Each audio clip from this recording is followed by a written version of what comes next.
The following program is a collection of stooges talking about happenings in the sports world. It is meant to be comedic informative.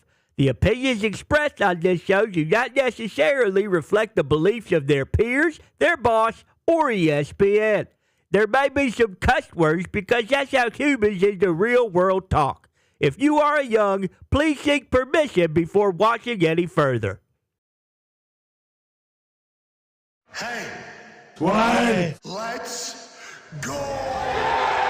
This show stinks, and the fact that you listen, we are very, very thankful for it. McAfee on the line with a gorgeous assist. The all-time leading tackler for the Green Bay Packers. You pig! Damn it! Be a friend, tell a friend something nice could change their life.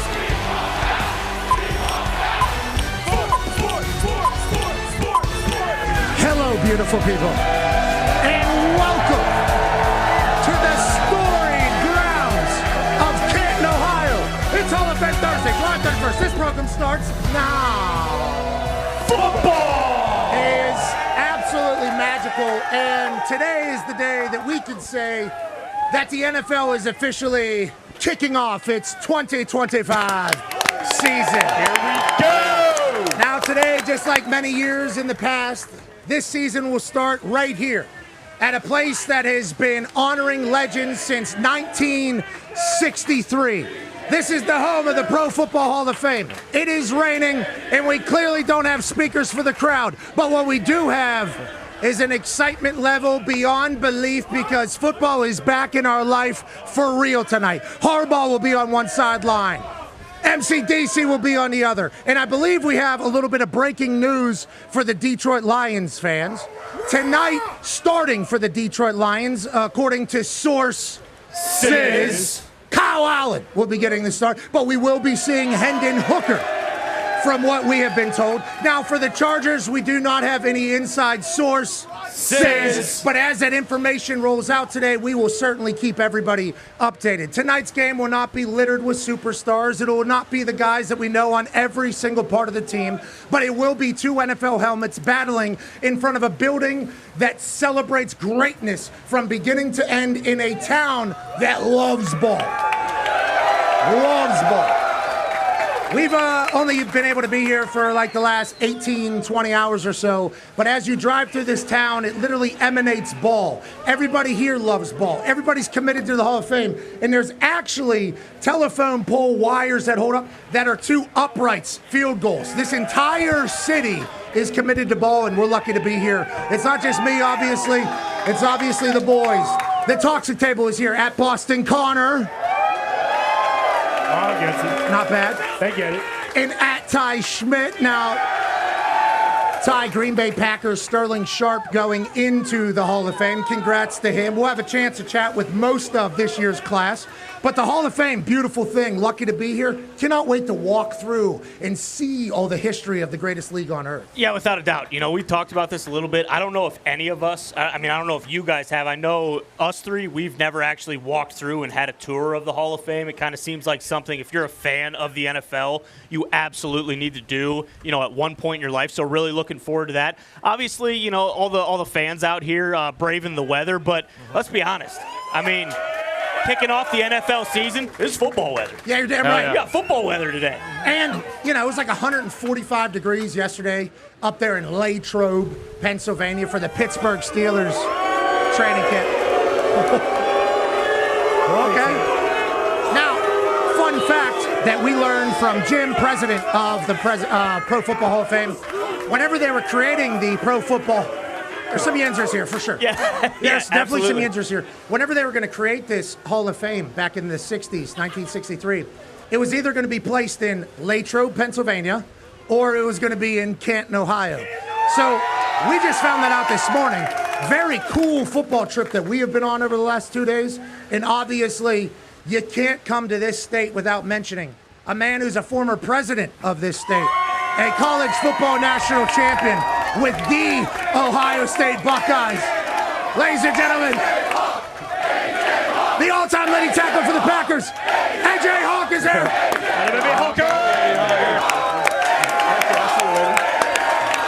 A.J. with his uncomfortable and awkward point at a random kid in the crowd. Right here, this nice lady. Right here. Okay, I respect that. Not just a nice lady here.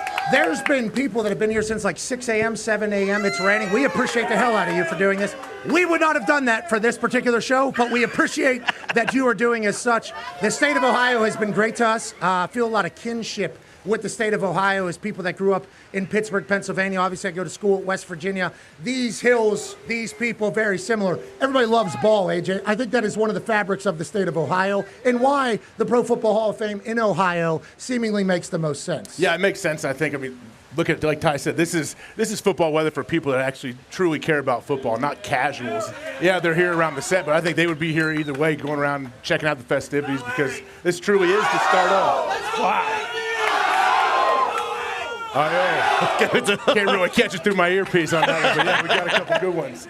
Yeah, there are people from all over, though. I would imagine there's people there's people from every NFL city here, don't you think? Yes, I would imagine definitely. this weekend's so big for that. Last night outside of the hotel, there was representatives getting autographs from every team. People travel in here. People do an annual trip out to the Hall of Fame. I'm learning as we go. This is my first time here, other than whenever we played a game here and it got canceled. Sure. Don't love that happened. Wow. But it was awesome to only play 4 preseason games. Sure. Not for me, but for the rest of the team. I don't have to do shit in preseason. I was just a punter. With that being said, one of my teammates, 9-year NFL vet, one of the smartest guys in the history of football. Ladies and gentlemen, Darius J. Baller is here. D-Butts. NFL football is kicking off a game tonight. NFL helmets will be on a field tonight. NFL uniforms will be on a field tonight. Why? Sunday Night Football with NBC will be calling a game tonight. It feels like we made it, D-Butts. What a perfect time. Yeah, your mic isn't working. Come on. Yeah, you know what it is. Hey, I don't want to say it, but you know. No, I'm not going to put that out there. It is Ohio. You're back. You're back. Kinda, yeah. Okay, kind of. Oh! It is Ohio. He's from Pittsburgh. I've had great times in Ohio. I had a great time last night, at the hotel, having some food and just seeing all the legends out there. And it's about the guys that are playing tonight, but it's more so about the 4 legends going in. What's that? What? Nothing. The hell? Sorry. But, it's about the legends go down in immortality in football, man. They put so much on the line. I saw so many people, players, coaches, contributors walking around the hotel that I grew up looking up to, man. So I'm excited about tonight. And then, obviously, our future going forward. We'll have Sunday after Sunday after Sunday after Sunday with football on the screen. Okay, so there you just mentioned Right. Sunday after Sunday after Sunday after Sunday. Yep. That's all the way until February, right? Yeah. We did it! Long time. We Got did a long it! run. Zito found this pen in David Baker's office. I guess he left it around. This was His office still here. former head of the Hall of Fame. He has since moved on. These big-ass pencils might be the best thing you could buy at this Pro Football Hall of Fame.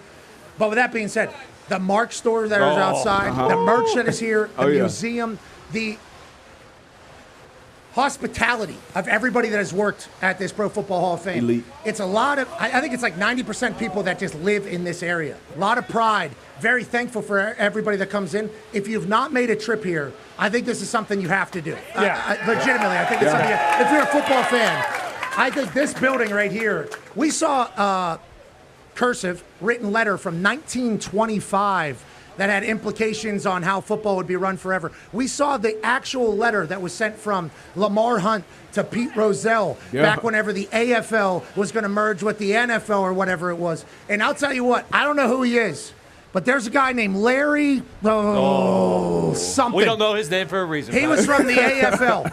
He's the first thing that Lamar Hunt talks about in this letter to the Pete Rozelle. Need to get rid of this guy. Okay, I don't like what he's about. Then down there, point number 5 in this letter, he says we need something like the Grey Cup. We need something like Wimbledon. We need something that's big.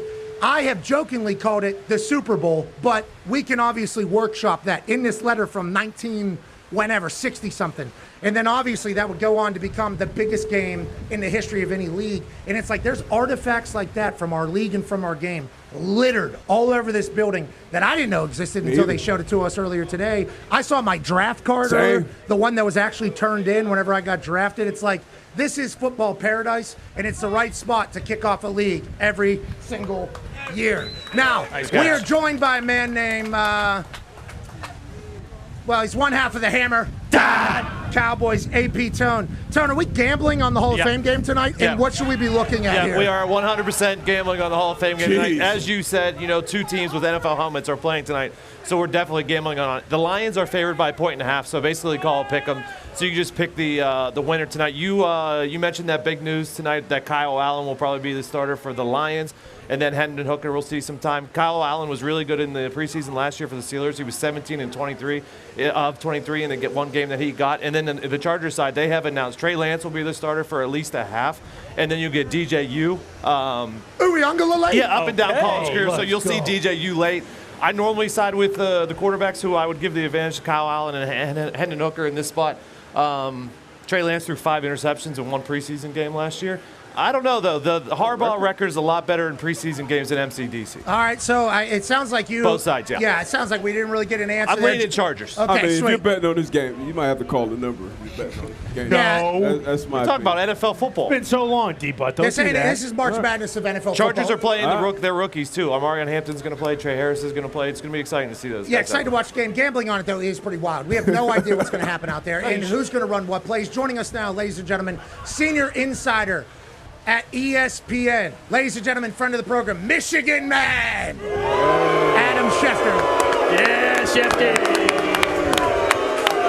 Nothing like a warm reaction from the Ohio people. Oh, yeah. How you doing, Shefty? Oh, yeah, bring it. Shefty, can you give us one OH real quick just to hear how the reaction goes? N-O. That's good, baby, Shefty. That's good. All right, like it, Shefty's Shefty. traveling from one posh event to another. We understand how Michigan operates. Shefty, can we get a couple quick updates before we get a chance to speak to these Hall of Famers? Trey Hendrickson has come out and said, hey, nothing's changed. Where do we stand with Trey Hendrickson over there in Cincinnati? And the boys are very disappointed in Trey Hendrickson. How does everybody else kind of feel about this?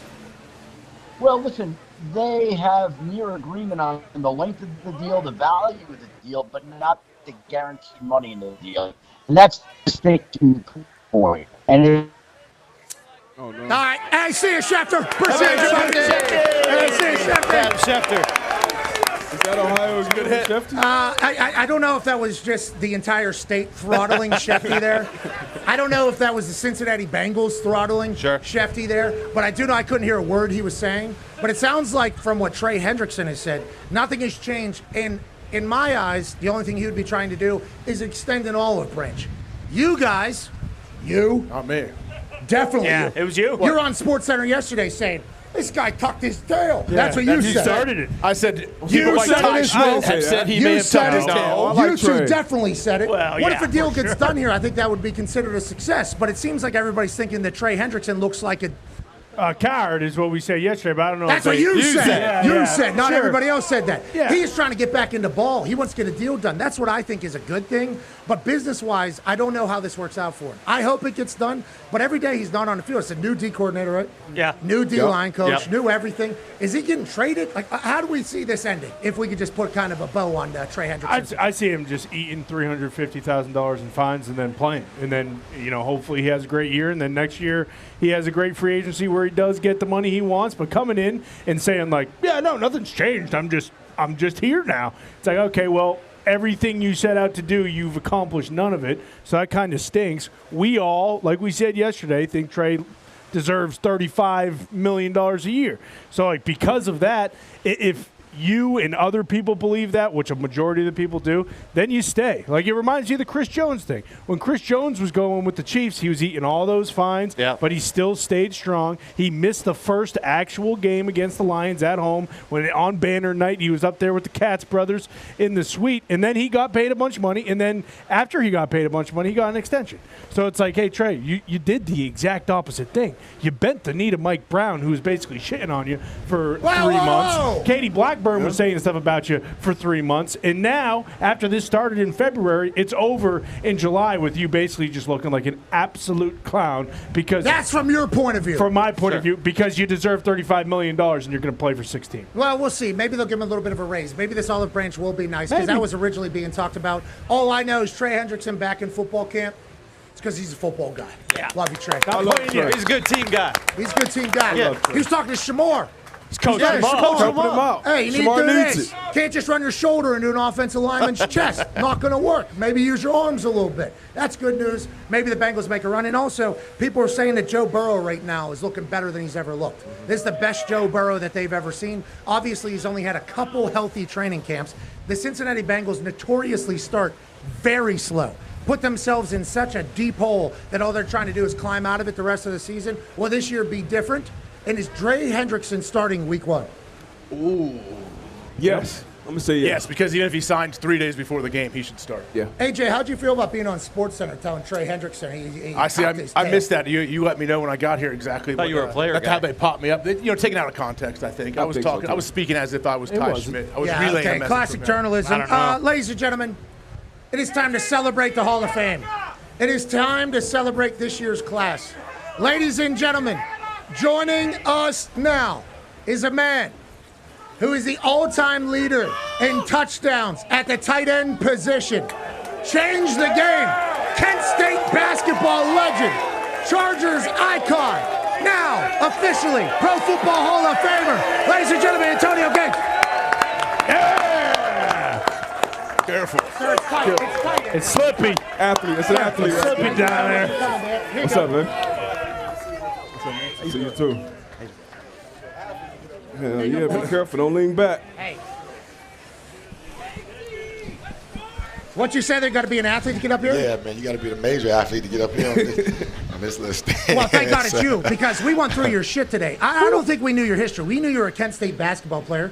We had no idea that you were enrolled at Michigan State when Coach Saban was there. Asked to play both sports. He said, no, not going to do that. I think even you're going to the defensive side. Yeah. Then you transferred to Eastern Michigan or something like I that. was on tour like Yeah. like an artist. Then you went to JUCO. Then you went to Kent State, and I was committed to Kent State in high school my senior year for a point. Went up on a visit. They have a whole mural about Antonio Gates up there and you hooping, and it was like real shit. Like you were like real hooper. Now the world knows you as the greatest tight end touchdown scorer of all time. When you think back to those days, did you know that the cards were going to be football? Did you think it was going to be basketball? Like, when you look back now as an official Hall of Famer, I think it all worked out well. But was there a lot of moments of like wonder how it was going to go for you?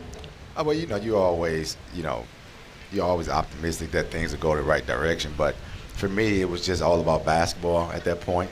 I think, even when I went to Michigan State, me going to Michigan State was me, having an opportunity to play the game of basketball. So never in a million years that I thought I'd be standing here in Canton, Ohio, being a Pro Football Hall of Famer. Yeah. Well, you're sitting right now. You will be standing later, but nonetheless, it all remains. And we looked up your stats. 955 catches. 11,841 receiving yards. 116 touchdowns, most in the history of the NFL. You and Phillip Rivers had a great connection, but the way you played the position was so much different than everybody in the past. How easy was it transforming into a tight end in the NFL? And then how easy was it transforming the position of tight end forever? Because if you look now, a lot more Antonio Gates is at tight end than there was before you got into the league. You changed the game forever, brother. Yes, I appreciate that. Well, it wasn't easy because I got cursed out a lot. Yeah. So just so we clear, I got cursed out a lot. I did a lot of off-platform things. And at the time, I think that is what it means to redefine certain things. When you do things off platform, people don't agree with them at times. I like to use the analogy of the enemy of great is good. Hell yeah. So that was kind of what it was for me. I would see guys who did it the right way. And obviously, as a basketball player, I had things that I was used to doing, creating separation. And, I was going against guys 6'9", 6'10", so I had to find a way to get my shot off at times. So playing the game of football, I would do that.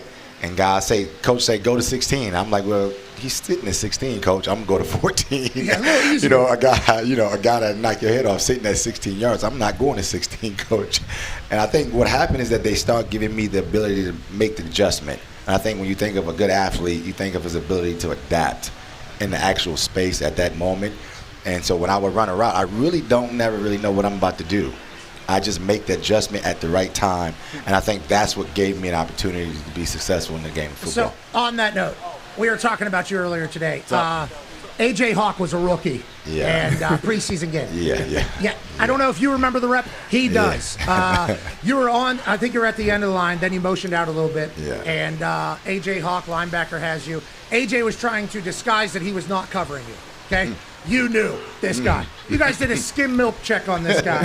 And he said that you hit him with, how many moves did you say? It felt like 15 moves within like a half a second. Yeah. And obviously you got wide open, you get a catch. And then he said immediately afterwards, you were like, hey, you got to look at my hips, dude. Started coaching. You started like, coaching him up. Yeah. How much of that, what was your relationship like with the guys that you played against? And at what point did you realize, like, I can get open against basically anybody?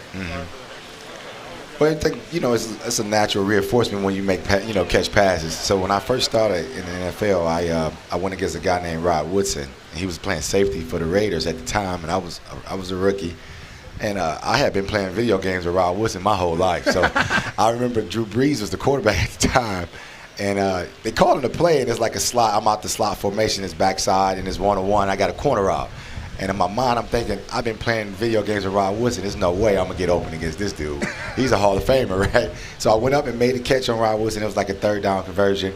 And I think what happens is that it sends a signal to your brain that I belong here. Yeah. And I think ultimately the more plays I made, the more I felt like, okay, you know what? I belong here.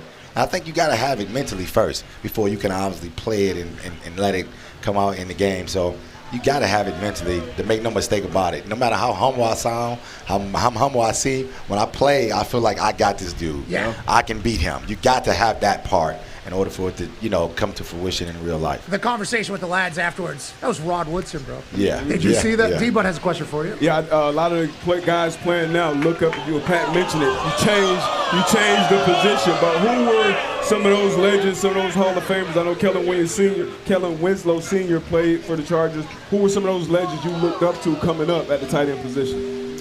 Well, again, basketball was my forte. I didn't really have guys that I would say I look up to in a sense. Yeah. But I know the idea of when you make things happen is the respect factor of guys who created the lane for you. Mm-hmm. And you name a guy like Kellen Winslow Sr., Marty Schottenheimer would always say, he would compare me to Ozzie Newsome a lot. Legend. Right. I'm from Detroit, so I knew a lot about Charlie Sanders. Mm-hmm. Guys that just paved the way and created that lane. So, when you think about the sport, and then obviously the Tony Gonzalez's and the Shannon Sharps and even the younger guys now. So it's so many guys, and I like to use the analogy because they always talk about who's the best tight end or who's the best this, and that's the comparison in sports. But the reality of it is that I treat it like a 4x1 team. We all had the baton at one time, and we ran as fast as we can with it. And I think that's really what it's all about. It's now we're passing it to the next generation, and I see guys like George Kittle's, the guys that's keeping it going. And I think that's what it was for me. A guy gave it to me, and I had it at one moment, and I said, I got to run my best race.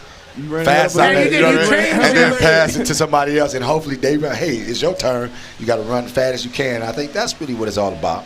And I hope, now you see the generation, and they constantly growing at the position. So I'm happy to be a part of that. How do you feel about tight end university and everything like that? We talk about changing the position. I mean, that was kind of the goal of that is like, I think it was financial business talk too. Like, hey, we're starting to catch the ball a lot more, and they're trying to talk about us as tackles. We're actually wide receivers as the market kind of changed for everybody. But also, like, give an inside game to everybody. You talk about passing the baton. Feels like they're trying to do that. Have you witnessed that from afar? Have you gone to it? And what are your thoughts on it? Well, I was invited to it, but I haven't been yet. But I do like what they're doing. And I think you missed the Taylor Swift concert. Yeah, right. My daughter be mad about that. My daughter left Taylor Swift, but I do like what they're doing because at the end of the day, that's really what it's about, right? It's serving a purpose and having a platform to be able to say, all right, well, I had this opportunity to do X, Y, and Z, and this is the space that I was in. Now let me tell you what you should do and what you shouldn't do. And I think it's a great idea for the tight ends, the next generation. AJ has a question for you as a Ohio guy hits the horn as he rides by on the highway. You mentioned it's fascinating to listen to you talk about running routes, and I would assume like you had a lot of freedom to run, work off the leverage of your defender. Like, was that always a thing when you were young getting into the league? And obviously, how do you build that rapport with Drew Brees? Obviously, Phillip Rivers, we saw the connection you guys had. Like, how do you earn that trust in the quarterback and the coach to where, hey, I'm gonna get open. You throw me one. Yeah. Well, you got to earn it. That's for sure. I think what happens is that it's repetition. It starts with underneath the surface, so they would know that at the end of the day, I'm working beyond my means. So it means more to me to have success than it does to the coach staff and everybody around me. I think that's just something that you build. That's what training camp is for, right? You start with them dog days, that foundation. You're working hard. I'm the last one to leave. I'm working hard. I'm running more. I'm running extra. I'm doing extra. And ultimately, when I get out there, it means just as much for me to do it right than anything because I know guys are depending on me. So that was my philosophy going into any game is that, man, these dudes believe in me. The game plan is surrounded by number 85. I need to make sure I deliver. And I think that meant the world to me that guys would believe in me to that level. So I would always make sure I would do the best I can and, set the tone, the fastest I can. Ty has a question for you. Hall of Fame, Antonio Gates. Yeah, so just curious. He just mentioned Phil Rivers there. In terms of, whenever his name gets brought up, it's always, hey, is this guy a Hall of Famer? Obviously, we see his numbers. They're incredible. But then the Super Bowl discussion always comes up. What was it like having him as a teammate? We've all seen the videos. His I truly believe he's one of one in terms of, his personality. Yeah, when you look back at your career, how thankful were you to have a guy like that as your quarterback? And just what was it like being teammates with him? Wow. You talking about a fiery, passionate, his IQ was unmatched, man. I always knew that he was going to come and compete. I think that's what we had in common is that our ability to just go out and compete. I knew he was going to give it his all. And he's going to trash talk along the way. So, so you got to be prepared because he'll be trash talking to guys that you got to block. So, you know what I'm saying? So that was the hardest thing is, Richard Seymour is a big dude, Philip. So, you keep talking to him. I got to trade block Richard Seymour, and he's mad at Philip. You know what I'm saying? So, it's the greatest feeling in the world to have a guy like that on your side because it makes the game fun too. Because at the end of the day, we play the game for all the other stuff, X's and O's and the money, but you got to keep that same kid energy, that 14, 15-year-old kid. Oh, yeah. Let's go out here and have fun, man. We playing in the NFL. We got the best job in the world. We get to play games and get paid. That's what he loved to do is he loved to play football. You look pretty jacked still. Look pretty jacked. I don't know if that's just going to be forever you or if you're still getting after it or not. You think you don't get enough credit for being able to block? Nobody ever mentions your name with blocking. I know. Well, people don't know this, but in order to start from Marty Schottenheimer, you got to be able to block power and counter, man. So I started with Marty Schottenheimer, and the reason why I started is because of my ability to block power and trade block, go to the backside back, and ability to block counter. So people really don't never say that. But the athletic part came later on. I had to block power and counter because AOT was getting the ball. You know what I'm saying? So, you could say you cut your teeth. Yeah. Bingo. Yeah, you earned the passes to block it in. Nobody ever says that about Antonio Gates. Yeah, they say, always talking to catches. 160 touchdowns. I know. This guy's a threat through the sky. 11,841 yards. Holy shit. Mm-hmm. They don't talk about it. Yeah, you have to be able to block. You have to be tough, too. Yeah, that's how you get the ball. Last question here. As guy looks still jacked and obviously always going to be athletic. Go ahead, Con, man. Oh, no, Connor's microphone's off. Oh, no, Connor's microphone is... Here. There it is. Okay. Nice catch. Obviously, Antonio, you play basketball. I can't say that's part of it. I don't think any of us knew how much success you guys went to an Elite Eight, and you're the star of that team. That's absurd. Now that you are, a Hall of Famer in the NFL, is there, and congratulations, it's incredible. Is there a shot maybe you now turn back to basketball, join Ice Cube's Big Three, possibly get back into hooping? Are you still hooping or no? Yeah, no, I'm not hooping, man. Football is the wear and tear on your body, so I can't really go out and play as much now. But I do watch my kids play. I enjoy watching them play, but I do not pick up the basketball. Haven't picked it up probably in about 6 years. Damn. So 6 years? 6 years. It's like 6 years. I haven't we picked don't up even basketball. get I still can afford. I was a scorer. Nice. Yeah, I'm left-handed. You know what I'm saying? Yeah, so you can't shoot. I can see right now. You know what I mean? You got to have the ball. You know what I'm saying? Elbow, right. I'm left-handed. Yeah, but he got it like this. You know what I'm saying? So you got to have the flick of the wrist. You know what I'm saying? It's your Hall of Fame weekend. Right. Okay, it's your Hall of Fame weekend. Yeah. You haven't shot a ball in 6 years? Yeah, 6 years. I'd light your ass up right now. I'm a scorer. You know what I'm saying? Yeah. I think the game was so lucky that you played it. Appreciate I think the league was lucky to have you. I think the Chargers organization as a whole was lucky to have you represent them. And I guess the last question would be, what are your thoughts on where the Chargers are headed right now? we love Harbaugh. Like, we love Jim Harbaugh. We love Justin Herbert.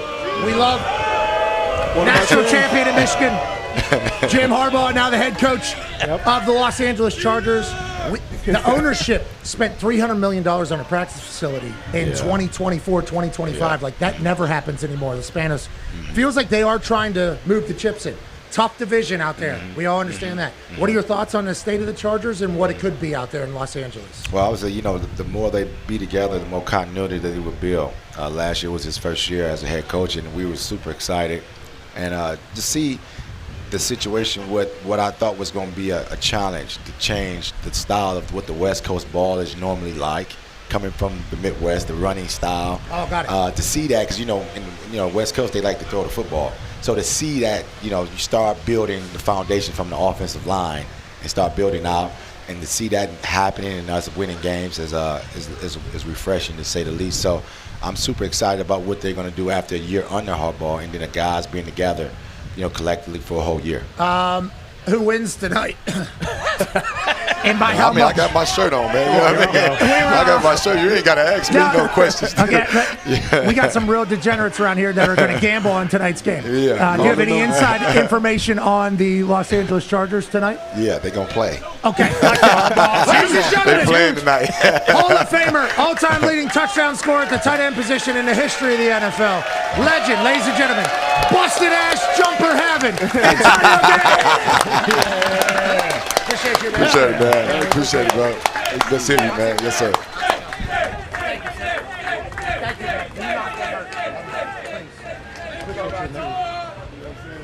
Appreciate you, Antonio. What a legend. Oh, yeah. I'm not a lefty. Not at all. Good to see you. What was that guy's deal? Yeah, you didn't deserve that. Just talking junk. I had no idea, he was a lefty. They were showing us clips right there. I saw he got a nice little jumper. Dude, at Kent State, Nice literally, little when I went mid-range. there on the visit, great time, by the way. Great time. Oh, yeah? Great time at that. We had a good time. They had a mural of him down the whole hallway, and every one of them was like nasty highlight pictures. He's a dog. Crazy. Look at him. Hey, get off me. And now he's a Hall of Famer here in Canton, Ohio. I'll tell you what, the weather has certainly been a factor. Lost a couple speakers. We lost a microphone. But these football people have been standing in a parking lot. Oh, yeah. I can't hear things at times. I don't think they can either. But what an honor it is to kick off football here in Canton, Ohio. I also appreciate the truck drivers that roll by and hit the old how do you do it, because they might be watching while they're driving. We'd like to tell you, keep your eyes on the road. It's raining out here. Yeah. But also Bogey up there on the right. I think we saw him on the way in. Keep your eyes peeled. Ladies and gentlemen, the Hall of Fame train continues. Antonio Gates is first. Ladies and gentlemen, joining us now, a man who had 54 interceptions in his career, 787 tackles, 5 forced fumbles, 9 TDs, 3-time All-Pro, 6-time Pro Bowler, Eagles legend, Eric Eller. Daps up a John with a beer out there. The play. Oh, no, How you doing, man? Thank you for coming. Hell yes. Thank you, Legend. Congratulations. Congratulations, man. Hey. Yeah. Congrats, Hall of Famer, dude. I appreciate you, man. Appreciate you, man. Come on. Yeah. Congratulations to you. Yes. We were in the hotel last night down there in the lobby restaurant area. Right. And we saw you hanging out over there. We saw everybody kind of rolling through there. How has it been to just be at the position of the same exact place as all the legends that have basically created this league? Was last night a cool moment? Whenever you get told, obviously, you're going in the Hall of Fame, very emotional. Has it all settled in, especially after now you've got here to Canton and seen the other Gold Jackets? You know what? It really has. I think the knock on the door with Randall McDaniel kind of solidified it. Me and Randall went on a recruiting trip to college together when we were 15 or 16 years old. So obviously, Randall, one of the best guards in the history of the National Football League. So they did a pretty good job hiding it from me. But when I opened that door and saw Randall there with that gold jacket, man, it just kind of like cemented everything. You know, all the hard work, the sacrifice, And that's what this is all about, that journey there. It's nice to be acknowledged, too, Yeah, for sure. And I think finally getting the acknowledgement, was there a sense of fulfillment? Was it a sense of I knew all along? Or what is, like, kind of the mindset of it? No, not Thankful, for me. Gratitude? Not for me. I think validation for the family members and all those teammates. Coaches. And that support and coaches who all, believed in me. I was given, like, a piece long ago that, it was just about time. Right, and I was never really worried about if I would get here. I knew it would be a time when I'd be here. I love it was just about validating all of those people in my corner, right? The coaches, the players, the fans, who always had the stats and was talking about, you should be there with Darryl Green and Prime and those guys. So I'm just glad to be on the same team with all my brothers. That's awesome. D-Bud has a question for you. So along the way, you mentioned the coaches, teammates. Who was that coach that you would say had the biggest impact on you, on your game? And what was that moment or the biggest thing that you figured out during the game? Because I know it's a lot of people watching, players, fans, young kids who want to be where you are. So what was that thing that you learned that kind of took you a long way in your career? Well, let me tell you, man. Coach named Willie Shaw. And he's David Shaw's dad who coached at Stanford. Nice. But Willie coached in this league a long time. And it was about preparation, kind of understanding that to be a great player, it was about playing from your neck up. Yep. You can have all the speed and the height and all that stuff, but my deal was I'm going to be where the ball is at the end of the play. I can care less about what Jerry or Michael or what these great receivers are doing at the line of scrimmage. I'm going to be where the ball is going to be at the end of the play. And to be able to get to that point, you have to have great preparation and have a great understanding of what not just the quarterback is doing, but what the offensive coordinator is doing. So in the offseason, I would take whoever's offense is that one, and usually it was the West Coast offense. I would take that offense in the offseason, and I would be Jerry Rice. I would run every route that Jerry Rice is going to run. I would take the Dallas Cowboys offense, and I would run Michael Irvin's routes. I would be the Buffalo Bills. I would run Andre Reed's routes. I would be the Atlanta Falcons and run Andre Rison routes. So when I got to the game and it was an important situation, hey, man, if it's going to be a quick slant, Jerry, you're going to run it. I'm going to run it too. So I'm going to be in the right spot. It didn't always work, but of course, when you're going against someone like my buddy Sterling Sharp. Now, congratulations to Sterling. Yeah, Sterling's big time. He's a different dude, man. He was a TO before TO. Big, strong, physical. And if you're getting pressed in front of Sterling, he's going to grab you and move you and put you in his place. So on that note, let's talk about how football used to be. I know the OGs always talk about it. I see you got some busted-ass fingers. There's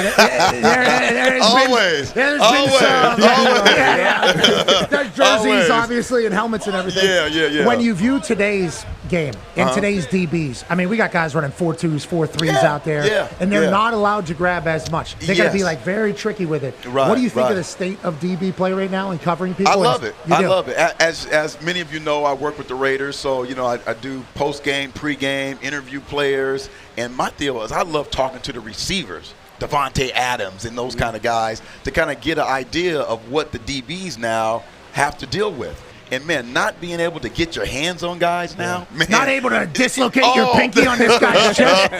It's a whole different game. So for the corners who are balling today, man, they're really cerebral players now, right? They have all the athleticism and all the measurables that you have to have. But I love the fact these guys are cerebral. I have a lot of these young players come approach me and talk to me about the game and how they can get better. So that's really what stands out now. These young guys having a great idea of kind of what's happening and what's going on. AJ has a question for you. He also has some terrible fingers. Yeah, he does. When you watch the game now, do you think the game is always evolving? It feels like for a little bit we're spreading out. They call it basketball on grass, whatever. I feel like now at least the game's getting more physical. We were at Steelers training camp. They were tackling to the ground. I saw what the Browns are tackling to the ground. I feel like we hear Ben Johnson makes comments about the Bears having their longest, toughest practice today. Right. Seeing who's going to survive. Do you think the game is coming back even to a more a safer but even more physical form than it has been maybe the last 5-8 years? Without a doubt. And the big reason why is because the Birds, the Eagles. The Eagles are a physical football team, right? And they're the champs right now, right? So whatever that champ mentality is, that's what everyone else is going to try and copy. I imagine this year everyone's going to try and get a running back, right, and try and figure out a way that you can get to some third and short situations. situations. But as you know, there's not going to be any more 3-a-days, right? We used to have 3-a-days. Not me. I missed the 3-a-day era. You missed the 3-a-days? God. Oh, my goodness. Yeah, twos. 2-a-days. We'd have 2 practices of full hitting, and then the third practice would be conditioning, right? So it was all. It was like 6 weeks long, too. Man. I feel like. Oh, yeah. Who put that tweet out the other night? Oh, my goodness. Somebody put a tweet out the other night, OG, that was like, I went to training camp for 6 weeks. We had 3 practices. It was like back in my day, uphill both ways. Right. It has changed immensely. The physical presence. All the money, bro. Yes. And you have to protect your guys, your assets. You got to protect your assets. The one thing that has to continue to improve, though, is the tackling, right? That's the one thing. If you're going to be physical defensively, we have to figure out a way to really get the ball carrier on the ground without putting yourself in jeopardy. So I think that's the next phase defensively, is to make sure we're tackling properly so we can continue to play that physical game. But after those guys are finished, they don't have the head trauma and things like that. Speaking of head trauma, you guys used to do some wild stuff on tackling. And now, hold up. What you mean, you guys? You. But now I will say, we appreciate your era of football so much. None of this happens without you guys, and then obviously the guys that are before you. Yeah. Football is beautiful. And what you guys did, I think Antonio Gates was a great way to describe it. He talked about the tight end position, how everybody says, who's the greatest? Yeah. He's like, I took the baton and carried it to the next generation. Right. Feels like all of football is like that. Pat, let me tell you something, man. I was in the perfect sweet spot, right? So I played against Joe Montana and those 49er teams, 88 and 89, when they were rolling, right? They had Jerry, Mike, they had all tremendous players.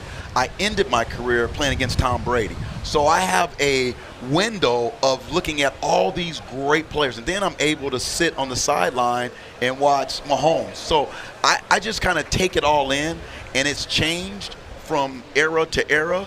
But the one thing that remains constant is it's really all about the team. Yes. Right? There's no one individual that's going to be able to win by himself. It has to be a collective. And Adam that's the one Vinatieri thing was able to do it. Adam Vinatieri was able to win all by himself. Listen. Now, I was in that game, right? I started my career against the Bears in the playoffs. Which game are you talking about? Like, listen. The Fog Bowl. I was in the Fog Bowl in 88. And then ended my career at the Tuckaroo games, right? So, wow, what a run! And I'm not sure if you guys know, they call a timeout before the play, before the sack, right? And Brady comes over to the offensive coordinator, Charlie Weiss. I'm on the Patriots sideline, and I hear Charlie tell him, "Hey, we're gonna go 3-by-1 and throw the slant to backside." They don't see me. I run back to the huddle, and I'm like, "Hey, man, listen. They're going 3-by-1. They're gonna throw the slant backside, and I hope I'm on that slant side because I'm taking it to the house, right?" And so we get the slant. My linebacker is William Thomas, great friend of mine. I tell him, Willie T, sit in the first window, and you're gonna get a pick. If not, I'm gonna get one.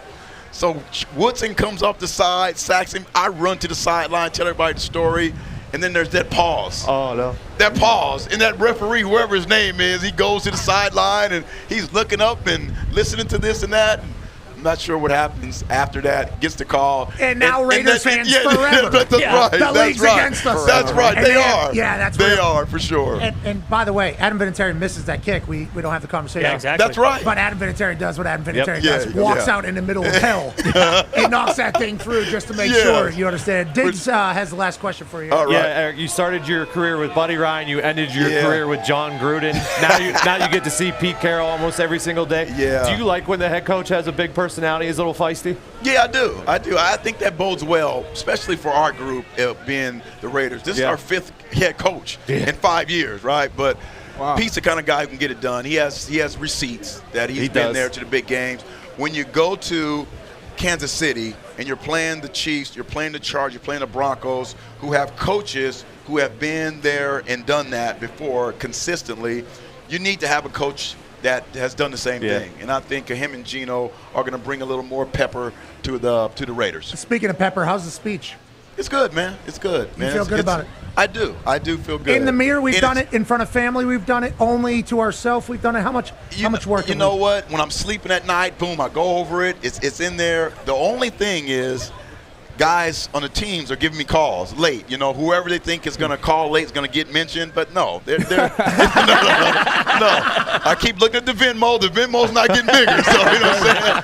You're not getting mentioned if the Venmo account is not changed. We can't wait to watch you be celebrated all weekend. Yeah, Congratulations. How about Canton, Ohio? These people Oh, man, it's been awesome, man. It's been awesome. There you go. See, look at that. Represent, baby. Yeah. This guy's been drinking John Daly's all morning. Yes, he has. $5 John Daly's right now.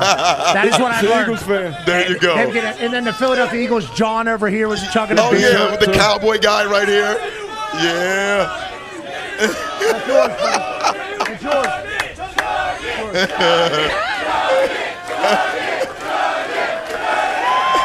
Yeah. Guy's going to get arrested at 3:30. And on that note, All right. E-A-G-L-E-S, Eagles. Couple Johns out here. The whole world's going to celebrate you. Congrats on Yeah, being a Hall of appreciate it, Famer. bro. Thank you for coming by. Man. Anytime. Cheers, man. Ladies and gentlemen, Hall of Famer, Eric Allen. Congratulations, man. 14 years in the second. Crazy. Legend. That's a long time, D-Buck. Legend. Congrats. His fingers. There's 4 Congratulations. of them. He's got a 40%. His fingers. Yeah, that era, I think the majority of those players. They were fingering pads, right? I mean, we were trying to get. Just everything. We were trying to get right in there. Tackling, somebody step Jerseys on were a lot it. looser too, so I think the fingers getting jammed in jerseys, getting caught and ripped up. Twisted. Yeah. It's getting a little breezier. The rain has not relented. I do appreciate everybody hanging out with us, chugging these $5 drinks. There's a bunch of them back here. That's a good price. I think $5 is a good price because it's probably what, like $1 worth of stuff, $1.50 in there. Yeah. They could charge something astronomical, easily. like a lot of people do. $5 drinks. It feels like every $5 beers, $5 John Daly's, $5 this, $5 that. Ladies and gentlemen, make some noise. Jared Allen. Jared, can I go through your stats because you just blew right through it? I was supposed to do the stats while you were walking up. Oh, yeah. My bad. Ladies and gentlemen, a man who had 136 sacks, 32 forced fumbles, 2 tuds, and forced one man to run out of the back of an end zone. That's tough, Dano. It's going to be a long weekend for you, I think, Orlovsky. Ladies and gentlemen, Jared Allen is here. Appreciate it. Thanks for having me. Congratulations. Thank you so much. Love you guys' show. You guys are killing it. Well earned, well deserved. How does it feel to be here? We saw you last night looking very trim. We'll get into that here in a matter of moments. Yeah. But how does it feel to be amongst the immortals, basically, here in the NFL? Good. Just take it as it comes, man. I don't try to look farther than like my feet. You know what I mean? So, but it's good. It's a great honor. It's one of those surreal things because you can't really do anything to earn it, and you get the award, you get the recognition so many years after you play. You did a lot to earn it, buddy. No, I'm saying after you retire. Okay. But when you're playing, you're not thinking about that, right? You're trying to win Super Bowls. You're just trying to be the best guy you can be. You're trying to outdo yourself from the year before, and this becomes a byproduct of it. So it's one of those surreal moments where you're kind of reliving the past. And get recognized for it so many years later. So it's good. But the coolest part about it is being up with the legends. Like, yes, sitting there talking with Randall McDaniel, meeting guys that, I used to watch the 100 toughest films for every high school game, 100 toughest NFL, 100 toughest men. And to actually meet those guys, seeing some of the guys that have passed, meeting their wives and their families. So that's cool. And listen to guys talk. I was talking to Jan Stederud the other day, fellow Norwegian. Oh, yeah. Sure. And so just, Willie Lanier, hearing his story, and I haven't seen Willie for years and years and years since the Chiefs. So just super cool, super fun experience. I haven't heard Jan Stederud's name in a long time. Had to write that one down there. AJ has a question for you, Jared. Yeah, Pat asked Eric Allen about a speech. What about your speech? Did you write it yourself? You feel comfortable? All me. All me. Did you actually write that? Is it going off the top of your head? Read it? What do you do? So I started off the top of my head, right? And then the hall is very controlling. They try to be sometimes. They want you to check in. I refuse to check in. Good for you. I refuse to be censored. You're not going to tell me what I can say. They want you to send your outline. They want you to send an outline. What could this speech be? And I'm like, absolutely not. Yeah, what do you say? I will not send a speech until yesterday. No, so I wrote it myself. It was all up in my head. My wife was like, you might want to actually write it down. Just in case. So as great thoughts popped in my head, I wrote them down. organized them. You know what? It's pretty awesome. Nice. Maybe. I don't know. Send a lot of love to a lot of people. Yeah, it's a typical. Let's be honest. There's 380 speeches that have been. I'm through number 380, right? So 379 people have spoken before me. There's not going to be a lot of original stuff coming out of my mouth. There could be. Sure. Shout out to my high school coach. Believed in me. Yeah, we're going to hit the topics. Throw a little humor in there. Like Wife, love you. Everything. So right? much. I was like, this could either go 23 minutes with me rambling or 2 minutes and be like, thank you, everybody. No, don't do 2 minutes. We need you right there in the middle. Okay? No, Anytime we're Jared good. Allen speaks. We're good. I just ran it through the teleprompter. I'm 11 minutes with pauses. So nice. we're good. Okay, good. Yeah. They banked in the clap and laugh break. Is there a laugh break? That's up to the audience. Oh, they'll deliver. Oh, These yeah, people you know will what I mean? deliver Like, for you. I got They're some pretty jokes buzzed up. that I hope don't fall flat. Cars on the highway will also be cheering for you as you go. D-Bud has a question for you, Jared. Yeah, when Antonio was up here, he talked about him, watching Rod Woodson and having a route, and he made a catch, and that was kind of one of his moments. Like, okay, if I get open against Rod Woodson, I can get open against anybody. You had a long elite career, but was it a play or a game or maybe a tackle you went up against, a quarterback you sacked that you was like, okay, I've kind of arrived, even though you obviously worked your ass off the whole Yeah, way? that's actually part of it. I don't want to give the story away because it's in my speech. Don't. Yeah, but early in my career, let's put it this way: I took some lumps in the practice field, right? And you learn very fast. I had the displeasure and pleasure of practicing against Willie Rofe every day. And I think he's the greatest tackle to ever play the game. And some people agree, some people don't. That's my opinion. But I knew if I could learn to beat him, I could beat anybody. And so, I think probably one of the first times I figured, we're going to be good was just, learning through Willie and knowing what I was practicing up against. But, yeah, I got my first sack, I think it was like week 3 or 4, something like that, against the Texans. And, just obliterated the tackle. He disappeared. And I was like, okay, we can do this. Oh, my God. Yeah. How many of these guys are in the league? Did you do this immediately? No, so when I was a rookie and my first couple of years, the vets, you know how it is. The vets tell you what to do, you got to do it. So the vets would make stuff up for me to do on Saturday. Jack Sawyer was just carrying T.J. Watt's helmet off the field yesterday. Yeah, so one game they'd make me do spirit fingers. No joke, I got a $5,000 fine my very first sack. It was a preseason, so it didn't count against Eli. I did the slap the leg, flex the leg out, like bodybuilders do. Yeah. They said it was sexually suggestive. Well, $5,000. Right? We don't know, especially with your sexual look. So then I had to do the lawnmower one week. They would make me do high kicks. So finally, they just make me do all sorts of dumb stuff. The Neil Smith got put in the Ring of Honor. And I did his celebration, hit a home run, had a couple of sacks against the good old Chargers. I also loved Phillip Rivers. It was he held the ball a long time. Love you, Phillip. And was not the greatest mobile quarterback of all time. Boy, that guy could play ball. Oh, fantastic. And talk shit. Oh, I loved it. That's what I love about it. But I got a couple sacks, and Neil was like, "Hey, man, I appreciate you doing my celebration. You need to do something that's you." And I grew up on a horse ranch, renting, cutting horses, and I used to grow up calf roping, and so. We were talking about, I was like, man, when you calf rope, right, you throw the calf down, you tie up 3 legs, put your hands in the air to stop the clock. So we started doing that on quarterbacks about my second year, and it stuck. Legendary. The best. Also, you're like the only cowboy doing light ranching. You ride a damn horse into the retirement thing. It's like, are you still riding horses? Are we still? Oh, absolutely. Are we still light ranching a little bit? Oh, yeah, I'm still roping, all that fun stuff. My hands are just healing up. I got tore up at a jackpot. A jackpot? What is a jackpot? That's a rodeo? Roping, yeah. It's just a roping competition. So. Are you in it? Yeah.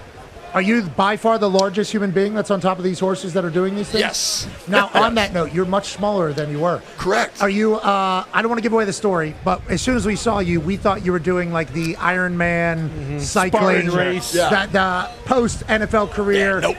That's not the case. No, so at first. Actually, something very scary. So at first, I realized muscle weighs more than fat, Sure. So I quit lifting weights. Smart. Right? Just get rid of the muscle. Yeah. That's health tip number 1, people. Get rid of the muscle. I'm on a lot of science trying to build it. Hold on right now, but okay, I'll listen. You're a Hall of Famer. I'm teasing. But no, so then I was losing weight rapidly, right? I couldn't figure out, I randomly dropped 10 pounds. I couldn't gain it back, would randomly drop 10 pounds. So was doing all these tests trying to figure out, what I had, make sure I wasn't dying. And then my doctor found out doing some absorption tests that I had alpha-gal, which I got bit by a Lone Star tick when I was out in the woods one time. And it makes me allergic to the sugars in mammal meat, any mammal meat. Wow. And so I was having some digestive issues and losing weight. So Now I'm on the fins and feathers diet for a little bit so I can get it out of the diet. Fins and feathers, I like that. It's called fins and feathers, and just trying to get weight back on. And now I got to start lifting weights again. How long has this been happening? I don't know. I just found out, but it's been happening probably anywhere 5 or 6 years. I just found out this year. Yeah. How long is this forever going to last? No, some people it's forever. I'm luckily I have it light, so I might be able to get it out of my system. Some people have to carry EpiPens. Some people can't even touch grease or use hand soaps that have beef gelatin in it, stuff like that. Holy hell, that's crazy. Well, I'm happy you figured out what it was. Yeah, for sure. Because it did look like you had a 32-inch waist when you walked in. Yeah, 34, but yeah, it's getting there. It's getting there. Nice. You can be a tailor. Yeah, we were eyeballing it. I was like, that dude's got a 32-inch waist, I think. What sucks is when you get smaller here, your head doesn't change. So my head looks bigger. Yeah. It's like, oh, this is not a good look. The whole thing. Yeah. Yeah, but you look healthy. Yeah. Even though you weren't at all. I feel good. Outside looking in, you looked very good. And also, the hair still looks phenomenal. Oh, yeah. And you know what? And Connor, I appreciate you letting it flow tonight, bro. Thank you. I really Actually, funny appreciate enough, before the show, I said, fuck Jared Allen. I'm keeping my hair up. And then, when I saw you, I said, this is Jared Allen's weekend. This is something that's cool. It's an incredible honor. Last night, for those that don't know, which is everybody that's listening, Jared Allen walked over to us in the lobby restaurant of the Hall of Fame thing. Walks over to us. We have like a 35-second encounter. Great to see you. Holy hell, you look good. Well, I'm actually not good. Does the Lone Star thing, the whole alpha gall. And then he looks at the table. He sees Connor, and he goes, you got a man bun? And then he looks at the rest of the table. He goes, you guys are letting him do this? It was within 45 seconds, just murders Connor immediately. And Connor goes, okay. And then obviously it's 90 degrees. Super defensive. He got super defensive. My hair's longer than yours. You killed me. Can't tell. It's in a bun, bro. My daughters wear buns, so that's cool. But I'm saying, with a mane like that, dude, and it's a windy day, that thing's just got to be cool. I know. Windy and wet. We were actually I was going to ask you a completely different question, but what should I do with my hair, man? I don't know what to do with it. Every time you're in a public swimming pool, you should just duck your head under and just come out and just shake. That should be public mandatory. Swimming pools? I'm not swimming in piss. What are we talking about? I like that idea with the pool, but that doesn't change my hair. I'm talking about changing the hair. We got a minute and a half hair here. is amazing. Before I hair head is out. amazing. You burying Connor was wonderful. Tone has a question for you. Last Jared, one. Minute and a half. I do. Do you get a commission or percentage when Miles and TJ get paid $40 million a year, like the DNs and the edge rushers before them? Do you guys get a commission for that? No, unfortunately I don't. And you know what? Every generation says the same thing. Oh man, if I was playing today, I would have been super paid. Like imagine if Reggie White was playing today. They'd have to pay him $1 billion. He'd be the first $1 billion contract ever. No, I just like seeing the success, man. I like seeing guys that are still playing all 4 downs or all 3 downs, right? Like Myles Garrett up here, he's a beast, right? TJ, he's making plays just other than the pass rush, you know, and that was what, when you get high sack numbers, a lot of people start focusing on that, right? I came from I heard Antonio talking about Marty Ball, and I played against Antonio, right? But tight ends are still only half people, just so we're all clear. Half people. We're in the D-line room. We don't consider them full people. They're only half. They're not TJ Watt, Fryermuth had one-on-one. But anyways, that they, so I like seeing those guys carrying the torch and still, setting that pace of being a football player, not just a pass rusher. Well, Jared, we appreciate you being a football player, a great human, a hilarious one, and now, ladies and gentlemen, officially a Hall of Famer. Enjoy the hell out of your weekend, ladies and gentlemen. Jared Allen! Appreciate you, dude. Thank you so much, man. Yep. He's going to put some more weight on. Yeah, I got to go eat. Yeah, he needs to eat something. Disappearing. 34-inch waist is insane, but he's a legend. We'll be back on the other side from Canton, Ohio. Hall of Fame weekend. All roads leading to Eugene, and I can't help but say, hey!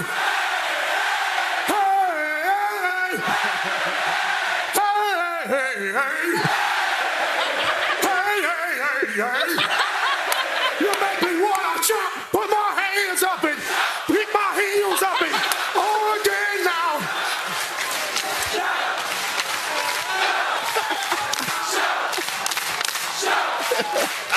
A little bit something now, a little bit something now, a little bit something now, a little bit something now, a little bit something now, a little bit something now, a little bit louder now, a little bit louder now, a little bit louder now, a little bit louder now, a little bit louder now, a little bit louder now, a little bit louder.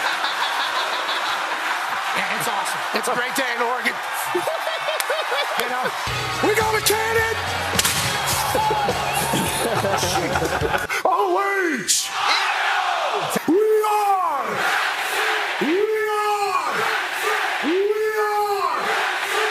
Thank you.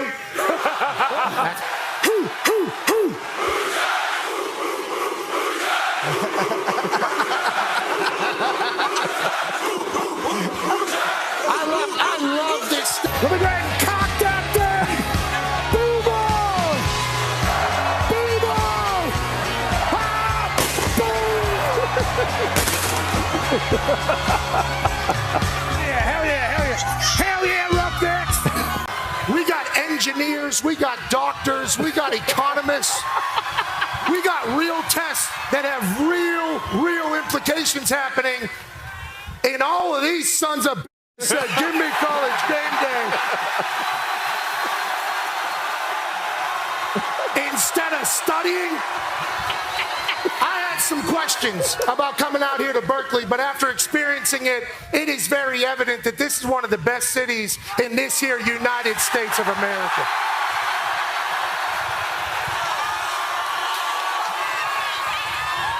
USA, USA, USA, USA.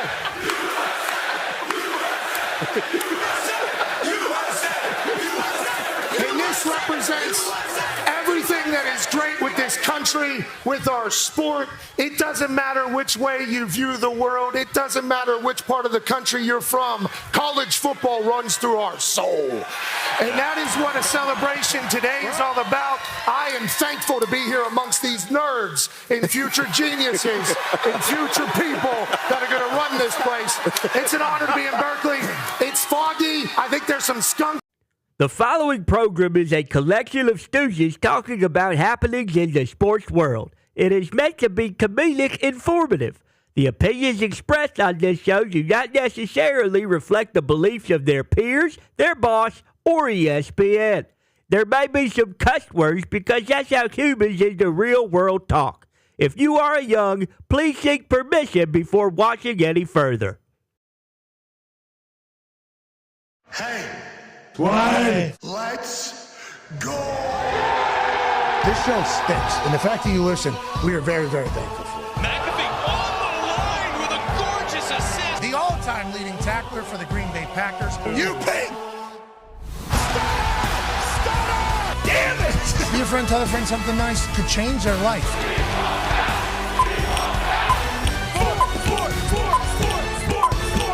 Hello, beautiful people. And welcome back to where the legends live forever in the NFL. Canton, Ohio. Hall of Fame Thursday. Hour 2 begins now. Football is kicking off this evening as the Chargers and the Lions will play in the Hall of Fame game. And we will all celebrate the fact that football is all the way back. It is a perfect day here in Canton, Ohio. As it's rainy, it's windy, and there's a lot of Ohio folks standing in a parking lot getting drenched, celebrating football in its entirety. The first hour, we had a chance to chit-chat with 3 out of the 4 dudes that are going into the Hall of Fame this year. We did put a request in for all 4 dudes that are going into the Hall of Fame this year. I don't know if it was scheduled, timing, or anything else. I just want to let that was not on us. Anybody's going to talk about it? No. That was on the other side. Yeah, correct. And also kind of understandable for whatever reason. It's not just me. The Talks Tables here at Boston Corner and at Ty Schmidt. One half of the Hammer, Dahn. Cowboys AP Tony's Hell here. Yeah. College football national champion for the OH State Buckeyes, Super Bowl champion, ladies and gentlemen, AJ Hawk is here. 9-year NFL vet. I don't want to step on that. Bruce, I see it, Bruce. Speech. AJ Hawk is getting his name chanted by Bruce Brown, who's standing out in the rain with everybody because he did not want to be in the truck with the entire group of dipshits, is his exact word. I don't think he's talking about you, Foxy, back there in the truck, but you boys are doing a great job. We appreciate you. Yes, sir. 9-year NFL vet. Absolute genius. Ladies and gentlemen, Darius J. Butler is here. We appreciate you, D-Butch. In about 17 minutes or so, I believe we'll be breaking some news with another incredible honor of having a high school commitment take place on our show. We don't know how this has become a thing for us, but we want to let everybody know we're pumped about it. Pretty cool. Yeah. The guy that's going to be joining us today is 6'3", 260 pounds. Yep. Going into his senior year from Alabama. High school. And Anthony Tank Jones. And they're going to say, Tank Jones, Tank Jones, Tank Jones, Tank Jones. This guy's a monster. Yeah, huge. And he's making his commitment here in about 17 minutes. I believe with the way he is built and the mindset that he has and how everybody talks about him, there's a chance that he ends up in this damn Hall of Fame. There is. There's also a lot of players right now that we have an eye on around the NFL that could be destined for Canton, Ohio in their time. Let's talk about a rookie who is attempting to do something that has never been done before. Let's go down to Jacksonville, Florida. More specifically, Duval County. New coach, new GM. This is what they had to say the day after the draft when they traded a lot of assets to get up to number 2 to make their pick out of Colorado. Yeah, as we sit here, Travis Hunter is a Jacksonville Jaguar, and really what comes to mind for me, right? Thinking about the sport of football and really the power of the game itself, right? Its capacity to ignite belief, right? Belief in ourselves, belief in others, right? Belief in achieving what many may deem impossible. Travis Hunter, he embodies belief, right? He's a rare person. He's a rare player, but he's also a reminder that the boundaries of the game of football were built to be challenged. Oh, yeah. And so the decision to select him That's what the game's all about. was actually a statement for how we plan to move, who we are, and we want him to be nothing more than him. Because when he is, he elevates the space around him. From the football field to the city to the game of football itself, Travis Hunter is who we've been hunting up. Couldn't be more jacked to be sitting right here beside him and introduce you all to the man of the hour. That is how Travis Hunter was introduced to the NFL media and to the entire Jacksonville Jaguars fan base from their brand new GM who looks 12 but has a great football mind is what everybody has told us in Gladstone, old Stoner. Then let's go to training camp where Travis Hunter was chit-chatting with Pete Prisco of CBS Sports. Bingo. Guy's been around a long time. We appreciate his commitment to football. This was his question for Travis as we all said to ourselves, there's no way this guy's going to be able to do something that's never been done before, right? Here's Pete Prisco. How many plays do you think you could play? You think you could play them all? Yeah, I definitely think I could play them all. If I didn't think I could play them all, I wouldn't be trying to do it. But what makes you able to do that? Nobody's ever done that. What makes you capable of doing that? Just my mental. You got to have the right mindset going into it. You got to have the right knowledge. You got to understand what you're doing when you're going out there. You got to understand how to take care of your body, too. So when he says those things, D-Butch, obviously he is going to be a guy who thinks he can do it all because he's already done it all at a very high level. He is a guy who was drafted number 2 overall to do it all. He is a guy who is special. He's the highest rated Madden player in the history of rookies in the NFL at 84. Just 1 point below the highest rated punter in the game. And A.J. Cole is a 3-time Pro Bowler at 85. Don't love that. But with Travis Hunter, what are your thoughts early out of camp from what we've seen, and how do you think this works out? What does success look like? I played both ways my senior year in college. We had like a 15-play script for certain games. And I thought, just like him, I could play full-time on both sides. Then you realize, nah, probably not. You can't be effective on both sides full-time. And people have said it's impossible. The boundaries will be pushed. I'm excited to see him attempt it. The mindset, though, when you get to the NFL, we heard Eric Allen talk about it. His off seasons, he was running routes. He was learning the offense. Like, those are the details and the levels that these pros go to. So for him to be able to compete and excel on this level on both sides of the ball will be extremely difficult. But we saw he's a unicorn. We saw him do things we've never seen him do on a big-time college level. So can he do it on the pro level? We shall see. I'm excited to watch. He has the skill set, but up here is going to be between the ears. Can he figure it out? Can he game plan? Can he take care of his body? Can he do all those things for an 18-game regular season? Yeah, or 18-week regular season. Yeah, 17 games, 18 weeks, nonetheless. And you start stacking years. Now you got preseason, off-season, playoff games. Hopefully they're thinking down there in Jacksonville. Remember, they were in the playoffs. That's right. Just a couple years ago. Brand new head coach, brand new GM. Feels like a new energy. They got stadium to deal with over the next couple of years. I don't think anybody's expecting them to win a Super Bowl this year. But if you were to say, what does a successful career look like for Travis Hunter? Obviously, if he comes premier at one of those positions, that's a successful career, no matter what. Even if it's number 2 overall pick, number 1 overall pick, whatever it is. But if he's able to play both ways for an extended period of time in the NFL, I think everybody would be mind blown by it. What does success look like, AJ? How long do you think?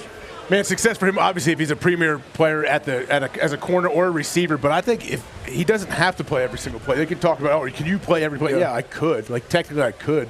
I think you can find packages here and there for him. I don't know what is he? Does he identify more as a receiver or as a DB? Do we know? Or I don't like. That's like Shohei, who said he was a hitter who became a pitcher or whatever in his entirety. That's two different things that everybody said you can't do. He is trying to defy the odds there. We said he was also a unicorn. Baseball people said he was a unicorn. Yeah. And then in his 4th or 5th start, whatever it was, he had a bad outing. Now everybody's calling for him. Stop wasting your time. You need to go hit. Well, that happened with Travis. Yes. If he gets bombed on and he has like 2 touchdowns on the other side, people are going to be like, why are we wasting any time on the defensive side? And on the flip side, if he is a glove, if it is Revis Island on defensive side, and he's, the Jacksonville Jaguars on the offensive side, he's scoring like maybe has 8 touchdowns on the year, 9 touchdowns on the year, which would be very good. Yes. It's like, do we want to sacrifice glove on defense for the other? Those conversations are going to last for his entire career, just like it has with Shohei. Yeah, for sure. And I think with him, like, the expectation shouldn't be like, oh, because he can play both ways, like, this guy should be a top 5 receiver and a top 5 cornerback. Like, you look at Shohei, he's either the best hitter or the second best hitter, depending on, how you feel about it in the MLB. And he's probably like a top 25 pitcher, but he's good enough to go out there and compete on the mound as well. Obviously, he just got hurt, which kind of, throws things into array a little bit. But for Travis Hunter, if he is a top 10 guy at either receiver or cornerback, and he's a top half guy at the other, is that good enough to dictate, like, hey, this guy needs to continue to play both ways? Or do you just say, I genuinely don't know how to handle it, especially after that press conference. Where do they need him the most, too? For the team needs, do they need a corner more, or do they need a number 1 receiver more? What do you need? Like, there's more drum. Like, we are a supporter. We would like him to play both sides. And we talked about this earlier in the basement of the Hall of Fame. Sure. Basement of the Hall of Fame. Yeah, we're sweating in the Hall of Fame. It's a banger. Yeah, it is. We're in there in the basement listening to that, I will have you know. Also listening to MGK, who will be joining us here in, with some breaking news, actually, about one of his songs. I believe about the call sheets. But we were chit-chatting there. How long does he have to play both sides to be a Hall of Famer? Just like considered a Hall of Famer, because we're in here. It's like if he was able to play what? A contract, 2 contracts? Yep. That's what, 6, 7, 8 years? If he was able to play 8 years on both sides, guaranteed Hall of Fame. I mean, not even a question. If he was to play both sides 5 years and then transition, or 4 years and transition into one of them, I think still Hall of Fame resume type stuff. Anything he does is going to be unique. It's going to be mold breaker. But how long is this able to last? What can the human body do, even if it's one of the most physically fit bodies that we've ever seen in Travis Hunter? Yeah, that's why I don't think the full offense and defense is going to be, for an extended period of time. Like, I know it's sweet in training camp, and, when he's doing offensive drills in the morning during special teams, he's doing defensive drills. He's getting the most reps out of anyone basically ever. Shanties, people. I think we just go back to what we said originally. Like, I think the idea of him having a package on one side of the field is still more likely than him playing every Which side does he major on? He's going to play full-time at one position. We just got this smacked at our heads. I didn't know they were writing notes from on somebody it. in the crowd. Michigan sucks here on one side. Now, what is Michigan's record against Ohio State over the last couple years? It's pretty good. It's undefeated against Ohio State. This guy said also, need some beer money if you'd like to hit me up. That'd be great. Smart. Classic Ohio here. One side, we got Michigan sucks. The other says, hey, don't be scared to send me a little beer money. Love that. Love what you're doing, buddy. Good luck. I hope you get a beer, too. $5 if you want to send. Yeah. $5. Everything here, $5. All you can eat. The Travis Hunter story is going to be one that is going to be talked about forever. If it doesn't work out, okay, at either position, not saying it's going to. Don't want that. I was kicker punter coming out. Yeah. Thought that I was going to be able to play both. Said I think I could. Was in the Senior Bowl as a kicker. Was drafted as a punter. thought I could maybe at one point figure out how to do both. There was one guy that tried it in the past. He was in Atlanta. They had him kick field goals. They had him punt. And he missed like 6 straight field goals or something after like a great 4-week start or 5-week start. Then he missed a bunch, and they were like, we're never doing this again because your leg cannot take it. You need to be a master at one thing. So if he does this, obviously historic for all positions, all sports, everything like that. But there's a chance that neither. What if one's eating away from the other, and they both kind of attack each other? Like, so many different options on how the story can go. We believe in Travis Hunter, the person. Yes. But the NFL is tough, dude. And it's been guys who had the ability to play both ways. Charles Woodson, Akeem Talib, one of your college teammates, Chris Campbell, a guy I looked up to. These guys had skill set to be a full-time wide receiver or DB, but it's when you get to either it's college, which it happens to most guys, you go to a big-time D1 school, but definitely to the NFL. Deion Sanders, he's the guy that I can remember most touching the ball on both sides. But Champ Bailey, another one. But, like, it'll be incredible if he does it. He has already pushed boundaries and broke boundaries, so I'm not going to doubt him. I know he's going to be successful? Because the Cleveland Browns passed on him. And if the Cleveland Browns passed on you and trade away that pick, this guy is going to be an automatic Hall of Famer. Great point. I think Cleveland's like 45, 50 minutes from here. Yeah, there's a lot of scumbag Ohioans out here. Right there. Not him. There's a Cowboys fan. Latrobe was so much better in this place. The Hall of Fame should have been in Latrobe. They made a huge mistake putting it here. Definitely would have been piss and rain. This is awesome. Tony, the thing about that is they can't hear you because the Ohio weather is beating the shit out of these speakers because of how tough this part of town is. They heard enough. Which is why it's the Pro Football Hall of Fame. Travis Hunter's story, though, special. We all need to treat it that way. And I know there are some people that are probably sick of hearing about it or whatever because there was a lot of attention to that Colorado team. What he's doing is a very big deal in the history of sport, and we need to talk about it. Do you think at all about those guys D-Butt just mentioned? The places they went to school were all top 5 in the country, and he went to Colorado, and they're playing Colorado State. Like, does that actually come into a thought Colorado here? State's a good program. Colorado State's a great program. Yep, well, we know for sure. Trey McBride, love that guy. Bradley Van Pelt. But truly, like, Gamble, like quarterback. Woodson, they're playing against the top talent in the country every week, and then you're thinking about Travis Hunter, and they go to Nebraska, who wins 7 games, and they lose 30-0. So it's just one of those. Rules, great. Absolutely. And if you look at Travis as a player, like he was like a 5-star coming out of high school. #1 recruit. Went to any program, and then he follows Coach Prime, go to Jackson State, and go to Colorado. But got drafted #2 for a reason. Like if you look at his skill set, him running, him breaking, his awareness, his ball skills, all of those are on an elite, like tier 1 level. I would say all time as far as a prospect goes. So I don't have any. You saying like do you like? Well, my thing is level like, of comp. Yeah, my thing is like Deion let him play both ways, but all those other top schools that he was getting recruited by as the top recruit, they were only going to let him play one way. Right? Like it wasn't like hey, you can. The reason he wanted to go play for Deion is because Deion was the only one that was like, yeah, you can play both ways. Deion also put a plan together for him, understood. I think Deion, there's only a couple people that can have those conversations, too. Exactly, and those two are them. Coach Brime's one of them. Yeah. And once again, we can't say this enough. Coach Brime, hell yeah, dude. Yeah, Coach Brime. Hell yeah, Coach Brime. Another unicorn. Hall of Famer, obviously, this is home. And, you talk about a unicorn Major forever. leaguer. And he didn't play every snap. For everything that is said about Coach Brime, I would like it to be known that the way he coaches, he's a hard ass. Mm-hmm. Yep. He's attention to detail, committed, and then also, like, a lot of people say he's flashy and yada, yada, yada. The dude just went through cancer, and nobody had a clue about it. Yes. Like, you Didn't know even what I tell mean? his kids. You're talking about a dog through and through. And, Coach Brime, we love you, man. We're happy you're good. We are very happy that you're good. Loves his players, too. I mean, that kid who just had to, medically retire, and he honored his scholarship, and he'll keep him through. Like, so people can say what they want, but the players on his team, obviously, love him and would run through a wall for him. And it's the perfect place for Travis Hunter. Yes. Yeah. And if the Travis Hunter story goes how we all hope and think it's going to go, that is a huge decision that he made coming out of high school. Yeah. Now, speaking of decisions coming out of high school, ladies and gentlemen, it is our honor to be a part of yet another commitment for a high schooler that is 6'3", 260 pounds. Wow. Head on his shoulders, pure. These younger guys who have been dealing with this business stuff and a little bit more attention feels like they are much more mature than we would have been back in the day. We're standing at the Hall of Fame here, obviously. There's a chance that this guy is in here someday. A lot of work to do, including a great college career. Where will it be? We shall find out. Ladies and gentlemen, from St. Paul's Episcopal in Alabama. A man who's a 5-star edge rusher and an absolute beast with a great nickname. Please make some noise for Anthony Tank Jones. Yeah, Tank! Big Tank, how you doing? Good. Okay, I like that. We got a microphone. Where are we right now? Let's zoom in. Let's do his shot full there. Okay, who all do you have with you right now, Tank, just so we can get the names with faces here? This is my dad, Anthony Jones Sr. What up, man? Pops.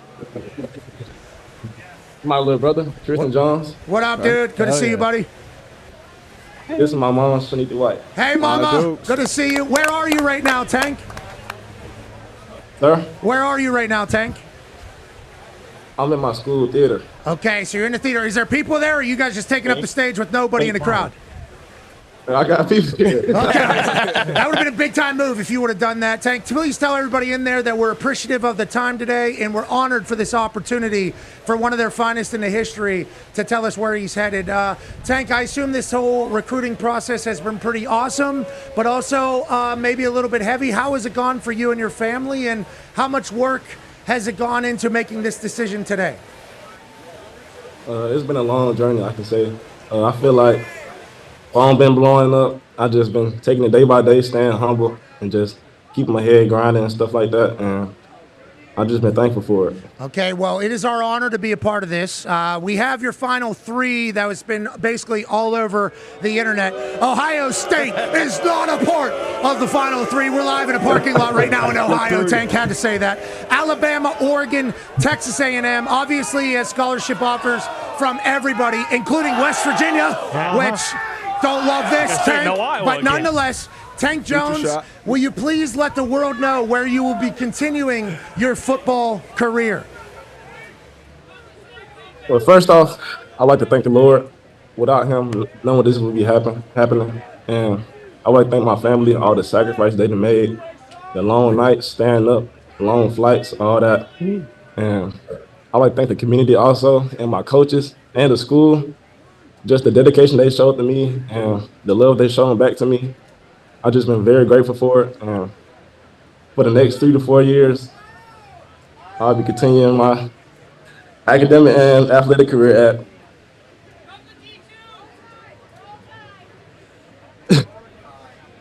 Wait a minute. Wait a minute. Are we contemplating right now? the University of Oregon. Okay. Go, Ducks! Go, Ducks! Hey, hey, hey, hey.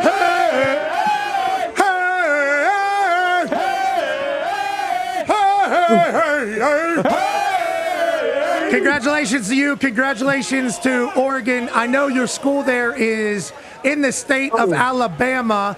How hard of a decision was it to go to Oregon, and why did you end up choosing Coach Dan Lanning and the Oregon Ducks? Just the relationships I have with them, just the way I know they can develop me, the history of Coach Lanning and Coach Luke Boy, like the edges they can coach, and I just know they can get me to the next level. All right, well, congratulations to you, your family, your entire school there. Thank you for letting us be a part of this, and Skoo Dogs! Skoo Dogs! Hey, congratulations, man. Hopefully someday you're here. From us and all of you, congrats. Ladies and gentlemen, Anthony Tank Jones. I thought doing that at the Hall of Fame could be cool. Yeah, for sure. Completely forgot about Ohio State. Yeah, sure. And then well, we didn't know know exactly where he was going to go. Mm-hmm. We had 3 different graphics for committing to or whatever. Mm-hmm. The fact he's going to Oregon is obviously a great thing for these people here because Ohio State, Oregon about to become a great rivalry for years and years. Oregon's far, but it is beautiful. Yep. Beautiful campus. Beautiful views, and obviously with Uncle Phil, the facility, the amount of money that they're pouring into ball and sports as a whole. They already have a nice facility. They're building a new facility just because we need a newer facility, even though they have one of the newest facilities in the country. It's like Oregon's going to be a player, just like Ohio State's always going to be a player. Just like Texas is always going to be a player. Just like Penn State is always going to be a player. And just like Michigan is always going to be they got a quarterback. They got a quarterback who's young and very good from all reports. But Him going to Oregon, what does this mean to you? What do you think this is saying to Alabama, right? Because he's in Alabama. Yeah, huge. And they were one of his final three. And what do you think this means for Oregon as a whole going forward? I mean, I'm sure Bama fans are pretty pissed off right now. A long way, but, Dan Lanning, he's building a great program out there. But I just love these kids making these commitments on the show. And the odds that we're playing now, we've had, 5 or 6 of these guys now, 4 or 5 stars. We're playing some good odds. We may not be doing this anymore, but they may definitely be in this hall, at least 1 or 2 of them. But I love getting on here with their family, all the people that made those sacrifices, saying for the next 3 to 4 years, committing to where they're going to. That was awesome. What was the percentage that we heard about 5 stars? So, I heard this on a show the other day. It used to be 60% of 5 stars got drafted in the NFL or made it in the NFL in some way. Over the last few years, it has jumped up to 65%. So I don't know if the rankings are getting better or whatever, or if more NFL teams are just taking more chances on talent. But about 65% of these 5 stars are now going to the NFL. Tank Jones, great nickname, Con, man. Fantastic. 6'3", 260. He's on the internet at 6'3", 245. FaceTime with him this morning. I'm like, 6'3", 245? Geez, what a monster. And he's like, nah, actually, I'm like 260 right now. Because remember, these guys are all still growing. That's the thing. Like, I get that. And I don't know how it was when you guys were growing up. Like, is this how it was for everybody? Because the Atkins kid we talked to, he's massive. There's a few other players that the tackle. That guy was 6'7", 350, and he's in high school. Like I don't. When I played, which was kind of recently, I don't remember it being like that. Like Clowney, for instance, he was the one guy. Derrick Henry, the one guy. But now it feels like there's 25 of them on every 100 list. It's absurd. AJ, Ohio high school football. Oh yeah. Kent McKinley plays right here. A bunch of legends came through here. Yeah, is Ohio high school football still very much, right? It's very, very much legit, yeah. Why? Why do you ask in that sarcastic, condescending way? Well, I was not. Don't you guys have a game? You still have that game every year? They used to have the Big 33 game. I don't think they do it anymore. Well, Ohio lost so many in a row that they stopped doing it. Did they? I have no idea. Did they? We have no idea what the record is in that particular Big 33 matchup. I was not able to play it. In it, I was at school already, just get ready to be a Mountaineer, and also wasn't invited. Whenever, I don't even want to get into it. 6'3", 260, and he's going to Oregon. And they seem to be good kids too. That's what they're all of them. Mature beyond their years, as you say. Okay, let's talk about some NFL news that is happening. I guess Ben Johnson's a hard ass. Hell yeah. That is what they're saying. Ben Johnson? That's what I've heard. Yeah, and I can respect and appreciate that, especially if he starts out that way. Yep. There's been basically daily reports that Ben Johnson has been holding them accountable. You miss a read or something, get off the fucking field. You jump off sides, get off the field. You don't know the route you're supposed to run, get off the field. And I guess it's being reported as like, this guy is a terrorist.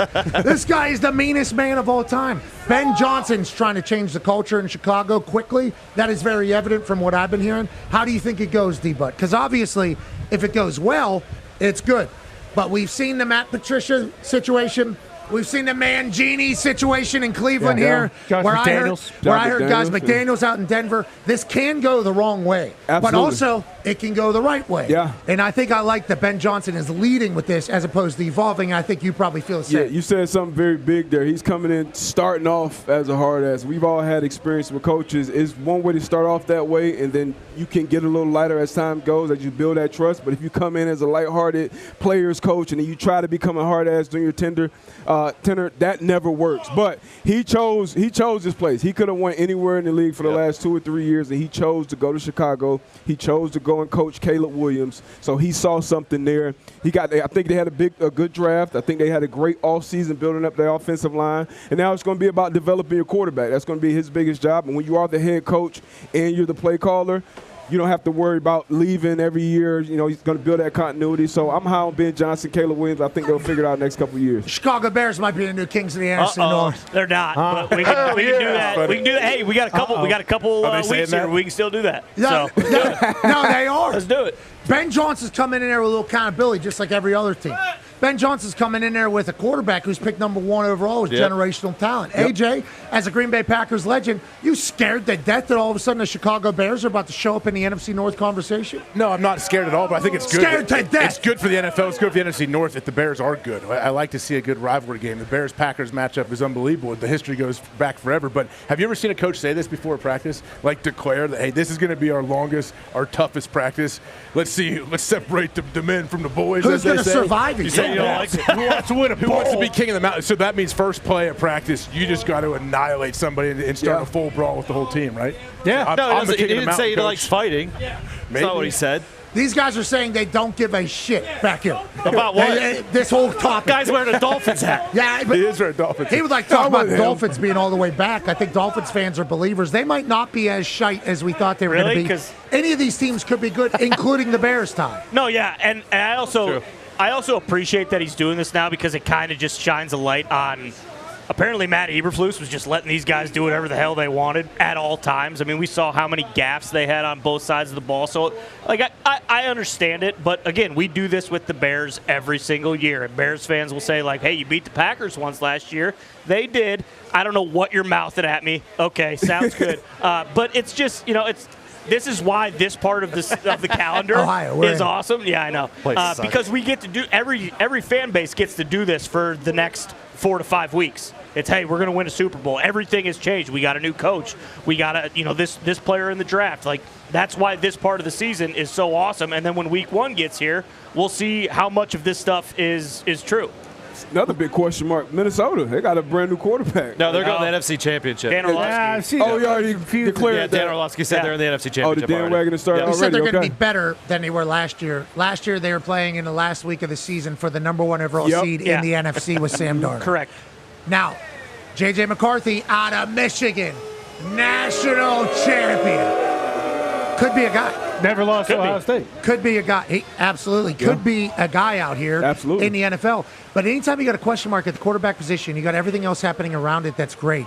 It's obviously going to be scrutinized. But we've learned that KOC can basically make an offense for anybody, and I believe that's going to remain true. I don't think the Vikings are going anywhere. I don't think the Lions are going anywhere, even though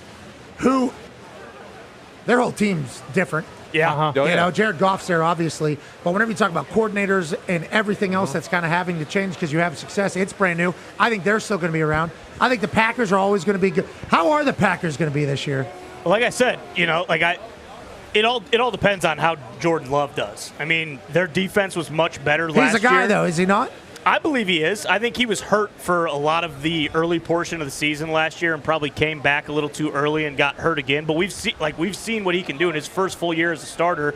They win a playoff game. They beat the hell out of the Cowboys. And if they had Brandon McManus at the time instead of Durs Carlson, they probably beat the 49ers and maybe play the Lions in the NFC Championship. So we'll see. I think the Packers are always going to be in the conversation, which is what I appreciate. Are they going to make a deep run in the playoffs? I don't know. I'm hoping so. But, we'll find out week 1 what they kind of look like. AJ, are the Green Bay Packers the weak link in the NFC North? No, they're not. But getting back to what Dan said about the Vikings, he thinks if they have average quarterback play, they can win the NFC North. He said if they have average quarterback play, they will be in the NFC Championship. That is what the tweet said. I don't think any team's winning their division with average quarterback play, are they? It lists Ryan Kelly, it lists Will Fries, and then he lists Jonathan Allen and Hargrave. Yeah, they do have a great team. I agree, but every great team still needs a quarterback to play at least asinine. Above what average. Is average quarterback play in NFC Championship? That doesn't compute. To be fair, I feel 9-8 with average QB. Was Sam Darnold average or better? You're saying Dan Orlovsky's what's considered average, I guess, too. Stupid. It's a sliding Guys, scale. he's already going to have a tough weekend. We don't need to pile on. Remember, this is Jared Allen's Hall of Fame weekend. The slow motion. Yep. Dan is going to be shown 1,000 times. Not that it isn't every single day, but 1,000 times this weekend. A man so intimidating that other quarterbacks thought the end zones were 15 yards. Like, that is going to be shown so many times. For that? And then now you're saying it's asinine. I mean, that statement is crazy. And look, I love Dan. I love the work that he does. I know he grinds. He watches the tape. He does all these things. But we just haven't even seen J.J. McCarthy on the field. He's already said it's going to be a step up from Sam Darnold coming off a career year. And then to say average quarterback play, you're going to get to the NFC Championship. We just mentioned these other NFC teams. Didn't even mention the Cowboys, the Niners. We obviously know what the Eagles are, the Rams. Like, we got teams with established quarterbacks. Like, we got, like, we'll see. Maybe he's right. He's not the only one. Kirk Herbstreit said the same. Joining us now, ladies and gentlemen, is the man who put out the asinine tweet. Yes. Dan Orlovsky. Dano, looks like you're having a great day. Let me tell you, you're getting your name tarnished out here. So the tweet you had out about average quarterback play from JJ would lead the Vikings to the NFC Championship game has been absolutely cooked. A lot of the boys up here have said you're going to need a quarterback to play very well to make it to the NFC Championship in the NFL. Would you like to clarify a little bit more here or defend yourself from vacation? No, I don't need to. I mean, clarify I can. I don't need to defend it that much. But if we had to ask everybody, the top 4 rosters in the NFC, top to bottom, the best rosters, Minnesota is unequivocally going to be in that conversation. Eagles have the best roster in the NFL, probably. And then you're talking Rams probably in that conversation for the 2 spot. And then the 3 spot's probably a debate between Colts, maybe Green Bay, maybe Minnesota, Chicago at some points. Before the Lions, maybe Tampa Bay. Yeah, that's insane. Niners. You missed a team or two. Tampa Bay, the Niners. Lions? There's no way you're going to say the Niners. You haven't mentioned the Lions. The Lions probably, but the Lions, dude, the Lions got big losses. Yeah. Big roster losses. or coordinator? Roster loss is not as big. Then coordinator losses. Frank Ragnow is an enormous loss. He's the best center in football, arguably. Only player. 2 star defensive players are coming off injury, so let's see what they're like. Hutchinson's the best player on the field, they said. Safety coming off a big injury, so that's Minnesota's Lions. Dan, you think a team? There's no hey, we're sitting at the Hall of Fame. We're outside. Dano, Minnesota's lines of scrimmage are going to be great. They're going to be great. Yeah, but a quarterback has to play. Like, that's why the Jalen Hurts thing, I get it, but, had to make plays. Have to. Yeah, 100%. I totally agree. So, to get to an NFC Championship game, you're going to have to make plays.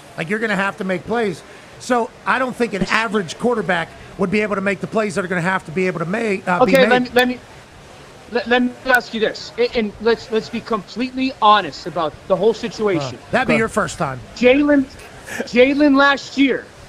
Hurts last year, in totality, was he above average, below average, or average through the body of the season? Above average. I won a Super Bowl. Body Dan. of the season. All right, ladies and gentlemen. Body of the season. Dan, I'm sick of it. Dun and Beach, Dan Orlovsky, ladies and gentlemen. I won a Super Bowl. Well, you also can't say that average. This isn't the 1980s.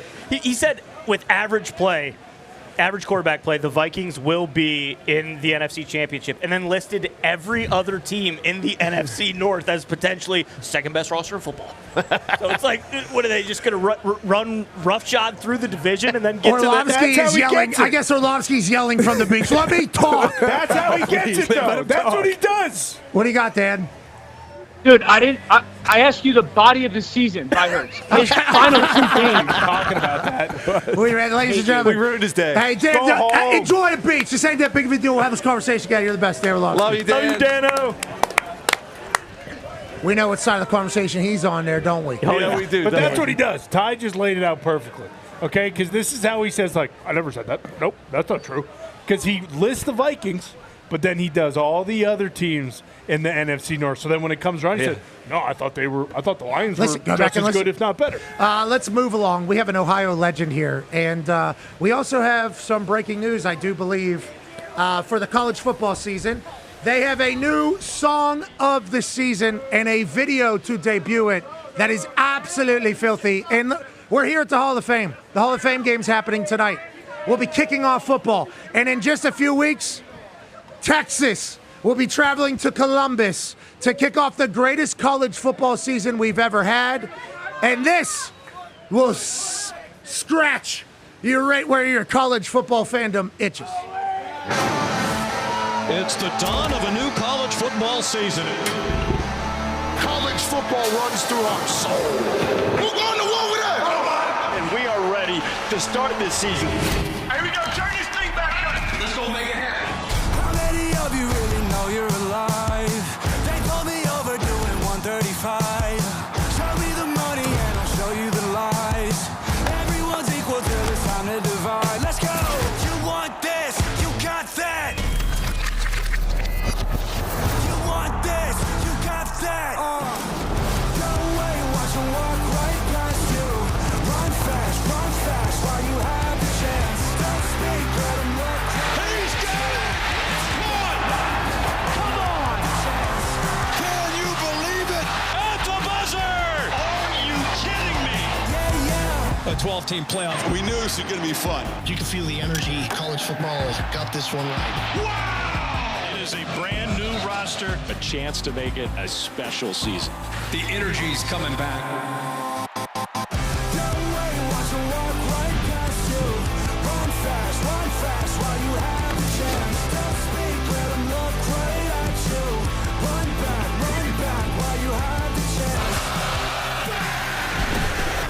This is what makes this sport so amazing.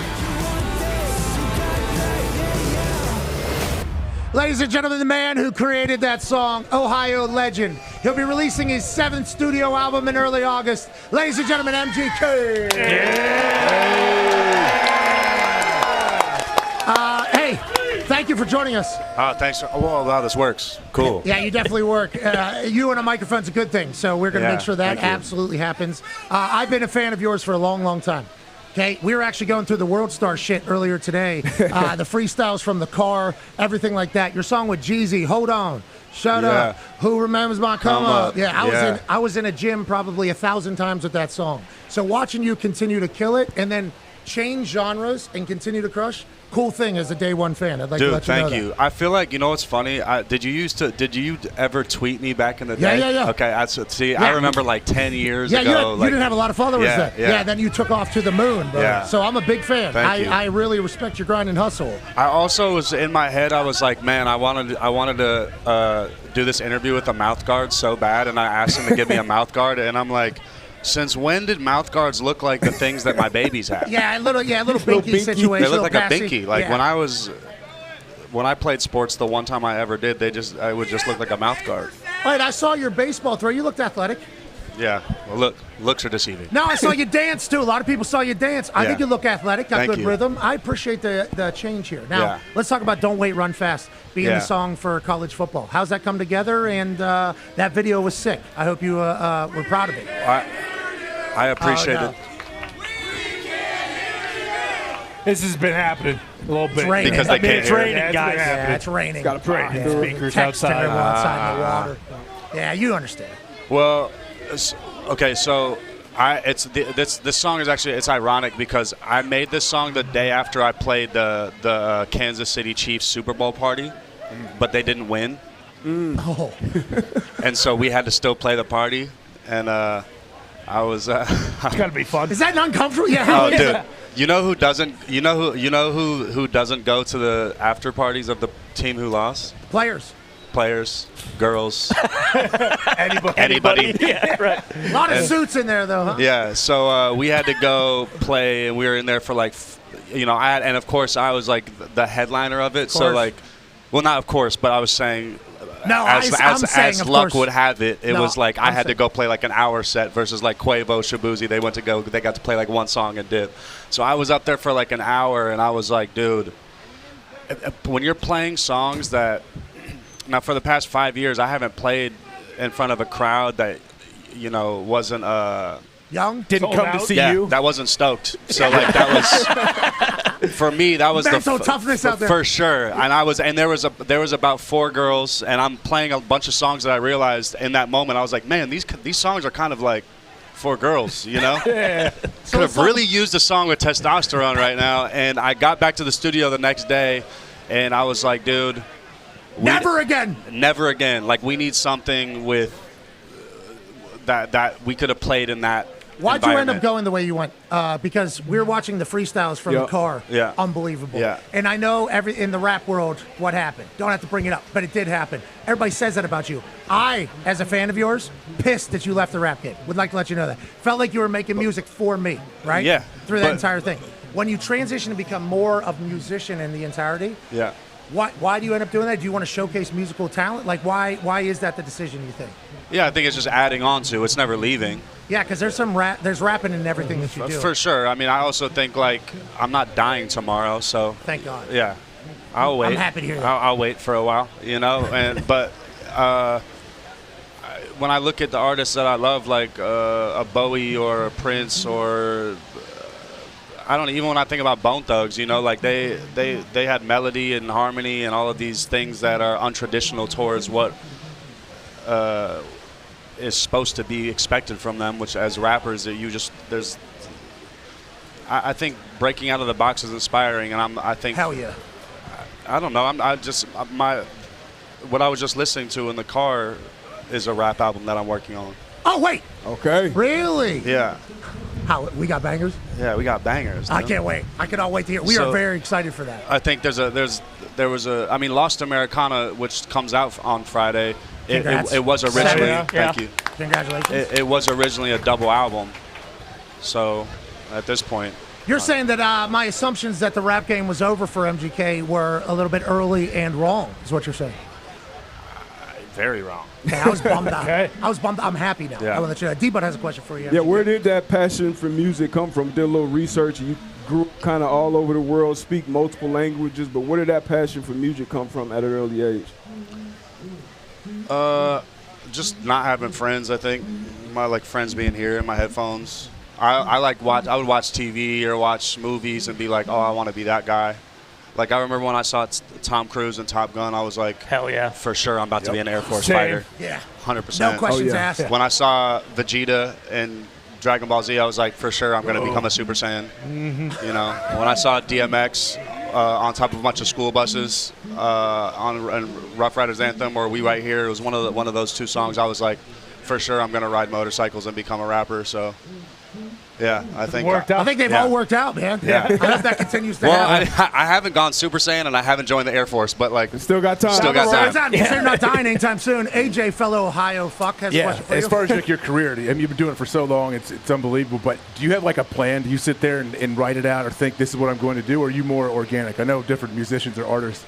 They approach it differently. Some people have everything the next 5 years, this is when certain albums are coming out. Or do you just kind of let it hit you and go with whatever you feel passionate about? No, I have a plan. It just sucks sticking to it because it's art, though. I mean, come on. I got Pat being like, oh, man, you're Hold on. not rapping. And I'm like, in my head, I'm just like, dude, boy. I have so I'm a much. Wild boy. Come on, man. Yeah. I need you. I'm getting lazy. I hear you. I hear need you. I got you. It's there. It's present. It's coming. Thank you. And I'm going to run fast. I'm going to do that. Yeah. Oh, yeah. I'm behind you. But the plan thing. But look, when you look back on this career, it's like a roller coaster where you don't know where the drop offs are. It's more fun that way if you know what to expect and when it's just a little. I haven't seen any drop off. I feel like I followed you from the beginning. No. I'm saying if I make this type of album, it's like a drop. You're like, oh, I wasn't expecting that. Oh, okay. And then you go up this way or you do an unexpected turn. I like being unpredictable, elusive. Yeah. How's the creative process? You writing songs all the time? Do you have time that you allot? Like, hey, I'm gonna go into the woods. And this album I did after a 4-day water fast, and that's why I was just like, okay, I believe in it. Like, this came from a pure place. I did it with my best friends, all the ones that were like making all those songs with me that you talked about. Like, we made this in the living room. Our studio burnt down in those LA fires. Man, damn. Sorry and so about that. we just set the mic up in my house in the living room, and made this joint. I can't wait, and I assume it's going to be phenomenal. We can't wait to listen. I think we just saw the other day, you said you drink coffee, drink water, and smoke cigarettes. That's about it, dude. Living the dream. Yeah, super handsome, great shape, too. Yeah. Always. So that you look like the mannequin, can wear whatever. You are like supermodel stuff now, Thanks, too. man. What a run you had. I can't do the water, coffee, cigarette thing.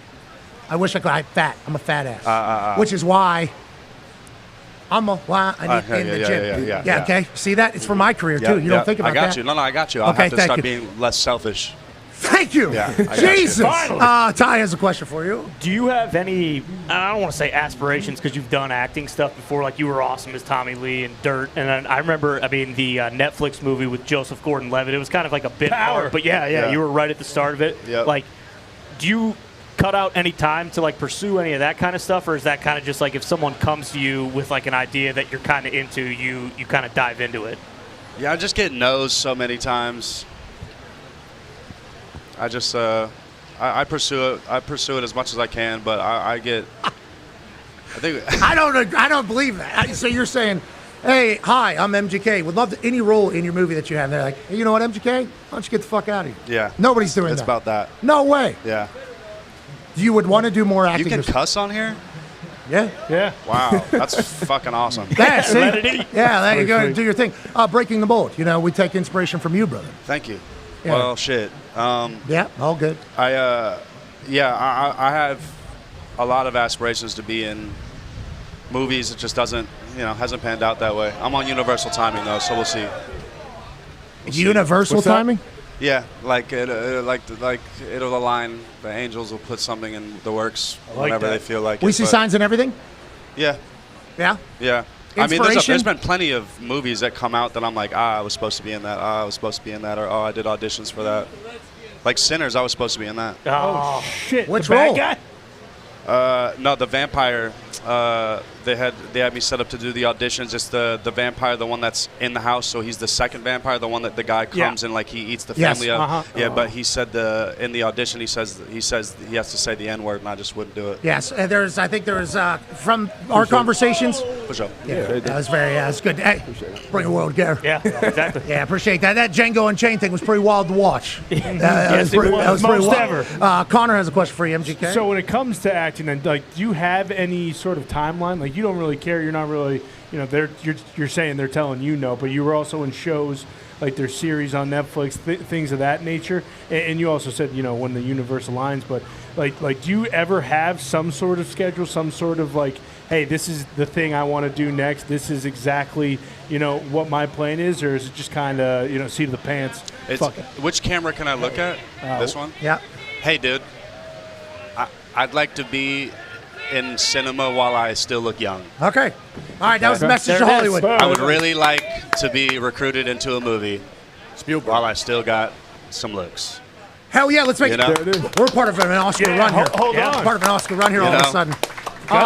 Hey, I just feel like my luck is going to be like as soon as like all my hair just leaves or goes gray or whatever. And but you could be a great white trash looking. I feel like that will be like the run. That will be the run. Was as soon this as guy was born for this role. Can we talk about the tattoos? Yeah. Because I got my first tattoo. Cool. See that? Yeah. They've been asking for me to take my shirt off this entire day. Now's not the time. I am a sex symbol, much you're like you. you. A healthy, good-looking dude. That's really cool of you. I'm going to put that on my Twitter bio. Right? Yeah. I'm going to put that on my bio. I got this tattoo here, and I think I checked the box. I was awake. It's on a tough spot. That hurts, right? That's what everybody says. Yeah, my wife's tatted, sucks. so she gives me a little bit of respect because I did this. Then I'm going to have them give me the drugs, and I'm going to wake up with a full Samoan sleeve. Can't do it. Yep. You tattoo people say that. I understand, but I did it. I did it here. When did we decide just to do the entire matte black on the upper eighth of our body? That is so much time and pain, I would assume. Yeah. And how do you feel now about it all? For the first couple months, I was like, wow, you look like a cretin. Yeah? I for the first couple months, I had to have some friends that just could supported say you? the right thing, because I would just looks good, dude. Looks good. Yeah, I needed a couple of those, because I was like, you brush your teeth and you look up and you'd be like, oh, Jesus, like, dude, like, okay, so if you were looking at me, what would you think? I needed a couple. What are you going to do? Go get it lasered? Were you going to go get it lasered off? Like, I think, is that what the realization was? Hey, this is definitely forever. Dude, if you're going to get this lasered off, you might as well just die. There it is, right there. You can't see the camera, but it's right here. It's this. Yeah. If you're gonna get that, and it's got worse since then. Not worse, but it's gotten more intense since then. So I think it's hilarious. And as soon as I saw it, I was like, well, he has the right body for it because you're jacked. Yeah. You know, you're absolutely jacked. Am I? But basically, slim. To me, Cut. That's how you take your clothes off, dude. To me, I just liked redesigning like the human skin. Go on. I liked redesigning the human skin. I thought it was cool. That's it. Your human skin. Yeah. Yeah, your human skin. Everything to me, like sometimes I get bored and I think everything is an art project. So I think I was just kind of like looking at my body and I was like, this sucks. Are you on your phone much? Nah. You read books? Yeah. TV? Yeah, I like TV. Series? Yeah, I get envious because I'm never booked in any of them, but yeah. But you're away from your phone a lot? Yeah. When did that start? I don't know. I don't know. Like when I stopped looking at porn. That's fair. You stopped looking at porn? Yeah. Congratulations, man. I think that's a big deal for Yeah. people. There's a lot of like, that's a huge, addicts. a lot of addicts come out. A lot of actually former players we've seen. A lot of ex-football how players. hard it was Yeah. to stop jerking their. Jerking. So the phone was basically just a bopping device for you, and you said, you know what? Now that What's bopping? You know what it is. You know Bopping your meat. Okay. Okay. Gotcha. You know what I was talking. Unless you're just watching just for cinematic purposes. No. Oh man, dude, that should have changed that lens was scene. so good. Okay, let's talk about the Don't Wait, Run Fast. Is that going to be in your next studio album? And Yeah. are you performing this throughout the college football season? And how much of a college football guy are you? You're from Ohio. I would assume the Ohio State Buckeyes. Yeah. You follow. Yeah, we love the Buckeyes, dude. Everybody from Ohio does. Legitimately. Yeah. Cool colors, cool logo. Yeah. Cool everything. Like, it's just cool. And reigning national champions. Yeah. Yeah, and they spend a lot of money, and they're invested, and it's good. Are you going to be doing a lot throughout the college football season? We'd love to see you. We would love to see you. I'd love to be a part of it. I don't really associate me much with sports, but I would love to. Wearing a baseball jersey. So look at you right now. You got a baseball cap on. WWE. Yeah, WWE. Yeah, W. Oh, yeah. Yeah, come on. We got you. Look at this. What the hell are you talking about? You got baseball He's got show cap tops on. on right now. Got show tops on right now. You play basketball in those if you had to. Oh, yeah, totally. Yeah, absolutely. You're a big sports guy. Yeah. What sport did you play? Sorry, you said you played sport for like a minute. Yeah. What was I it? was a tight end. Really? Yeah. Nice. We had Catch any Antonio touchdowns? Gates up here. You could have been him. Yeah, I scored one football. I mean, one. I scored Score one. one That's football. crazy. Let's not do that That's shit. crazy. Don't do that shit. Hold up. Yeah, okay. Hold up, dude. Yeah, Hold home run. up. Hold up, Yeah, dude. that's a tight end. Let's not put a microphone for him in any sports events. Jesus. I scored one touchdown. Oh my God! I scored one football. It's Nah, crazy. dude, you hit a grand slam in that football game. Dude, I'm on a 50-hour migraine, so So how's that happen? Is that because you're water fasting and don't eat food? You think, or what? Do you? I actually do think that it's catching up to me because I was in London and I came back for this really quick. For this? Yeah. So sorry. What else are you doing? Yeah. Yeah. Thank you, but What else are you doing Nothing. I just came here. for This the Hall of Fame?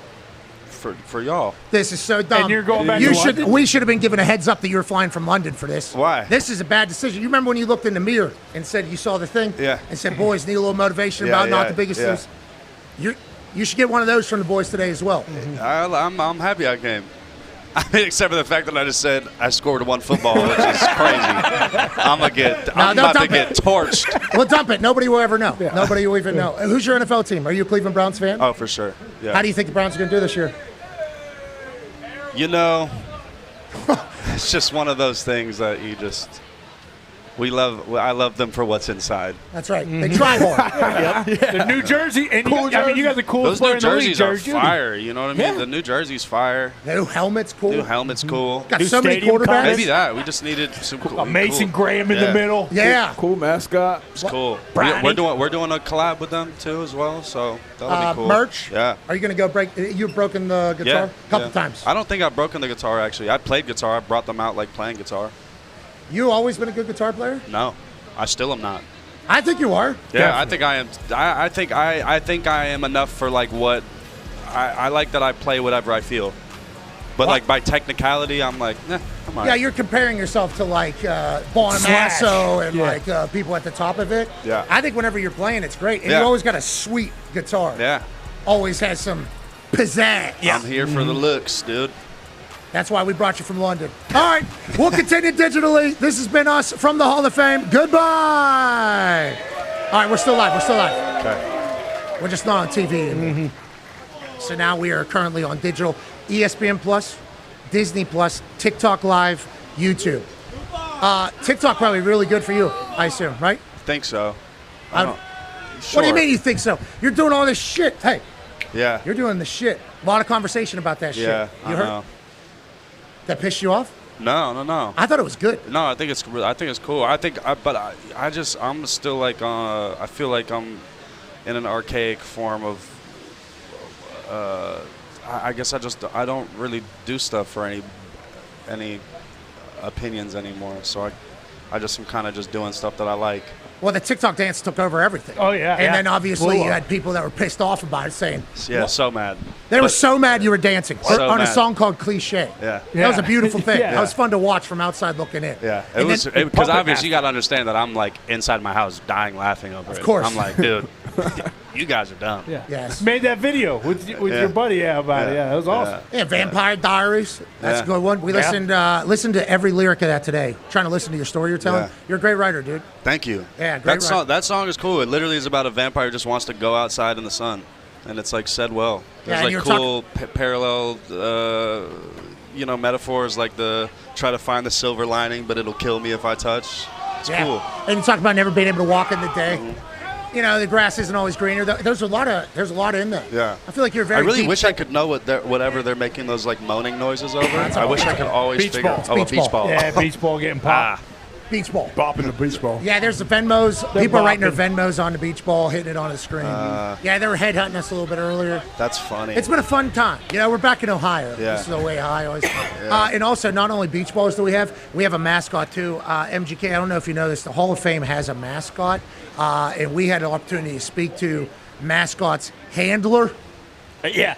Is that the proper Yeah, term? his lackey. He had a lot of energy. This guy was jacked up about the mascot. Yep. I believe the mascot's. This is the GOAT. This is Goldie, the GOAT. This is Goldie the GOAT. Goldie the GOAT. Your thoughts on Goldie, MGK? Just early initial thoughts. You, Goldie! Initial thoughts? Yeah, initial thoughts. Yeah. Good fit, not a bad fit. Hey, how you doing? Good to see you, Goldie. Holy shit, you're here. We're here. It takes Oh, dude, better not talk. Goldie, do you talk or no? I hope not. No, but I shoot. Oh, no. Walk Oh, shoot no. these cans. Oh, no, MGK. Guns not working. Oh, that's pretty I good. obviously just want to pants Goldie so bad.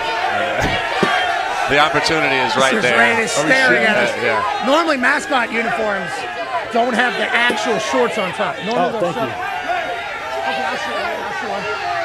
It's okay, you want to pull it up? Thank you so much. Float it. Nice toss. Oh. Oh, no. Is there safety on this thing? There you go, right there. Aim it low, Pat. Oh, I got to pump it. Keep going, pump it Yeah, a we're bunch. building this thing. Yeah, we're building this thing. Jack it up. You got t-shirt guns at your show? No. Maybe. This is the I don't first time know. we've ever had one, too. It's great television. I'm loving your aim. It looks like it's really going to hurt somebody, so let's keep going with the way you were just doing it. Lower it. I will.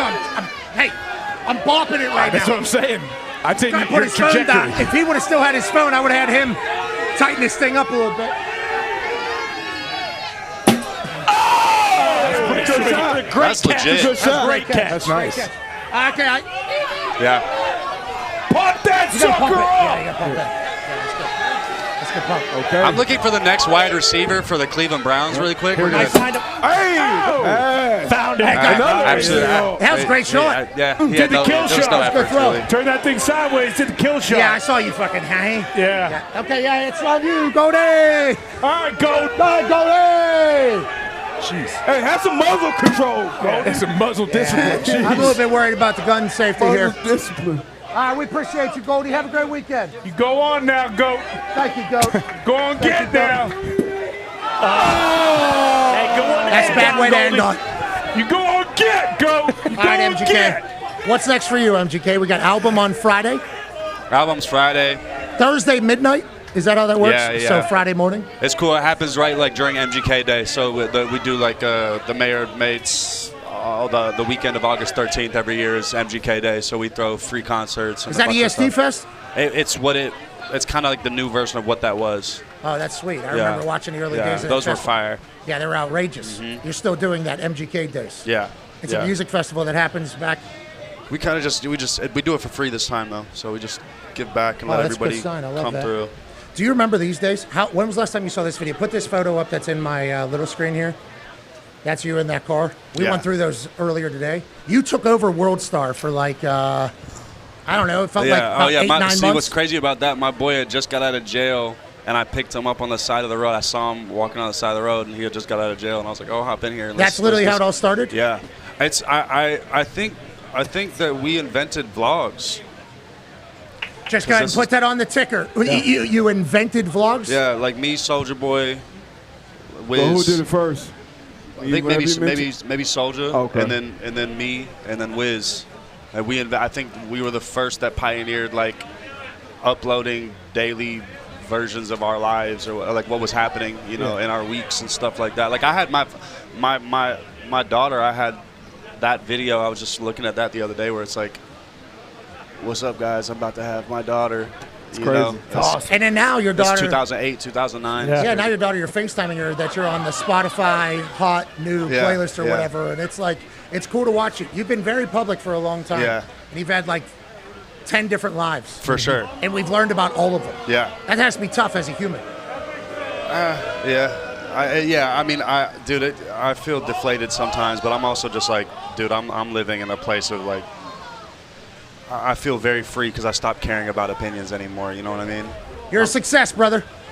From Cleveland, Ohio. There it is. Shock doctor. Boom. If he didn't quit in one day at football, he could have been in here with that. Remember when I scored one football? Yep. Yeah, dude. What a game, man. This guy hit for the cycle in his first ever football game. That's right. Got a hole-in-one in the fourth quarter. So fire. Unbelievable. You remember that, right? Rolled a turkey right before half. With my cricket bat. Bingo. Slam dunk. Football So cool. legend. Straight up. Icon. Yep. MGK, we appreciate Wait, it. real quick. You know what would be so awesome? Is if on the last day of this show, whenever that could be, 20 years from now, anything, he just lifted up his hat and his hair came with it. There's a chance. How do you know that wouldn't happen right now? That's what he's saying, I think. I think he's saying that right now. We got a Brett tell. Michaels situation. Make him wait. Make him wait. Nope. Make him wait. This isn't the last day of But the show. boy, oh boy, would that make me so happy to just one day. There's a chance. Hey, you're Top's gone. You go, guys. You set that headphone down. You go. And it's just. That's the final shot. And now my watch has ended. This guy is bald all along. Yeah, or has the work like just a very, like just a scraggly comb over. Yeah, one or two. Tommy Pickles. Or you have the Coolio. Ooh. That'd be sweet. That would be sweet. Those were good days back in the day. TRL sure. had a run there. Coolio was a part of that. Yep. And I was going to ask you about worldstarhiphop.com being like such a huge part of your career. Yeah. But you got to go do Sports Center. It's going to be very similar to what you just did here. Yeah, same thing. Yeah, it's basically the same. You can say fuck on there, too. Yeah, and shit. Drop it. Well, fucking shit, dude. I'll go see what they got popping, man. Ladies and gentlemen, MGK, Hey, we thank you guys appreciate for you. having me, Thanks for man. hanging, man. Pat. You're the best. How do you know I was bald? Hey, dude, have some food. Let's get rid of those migraines. Cheat meal. Let's have some Italian, little chicken parm.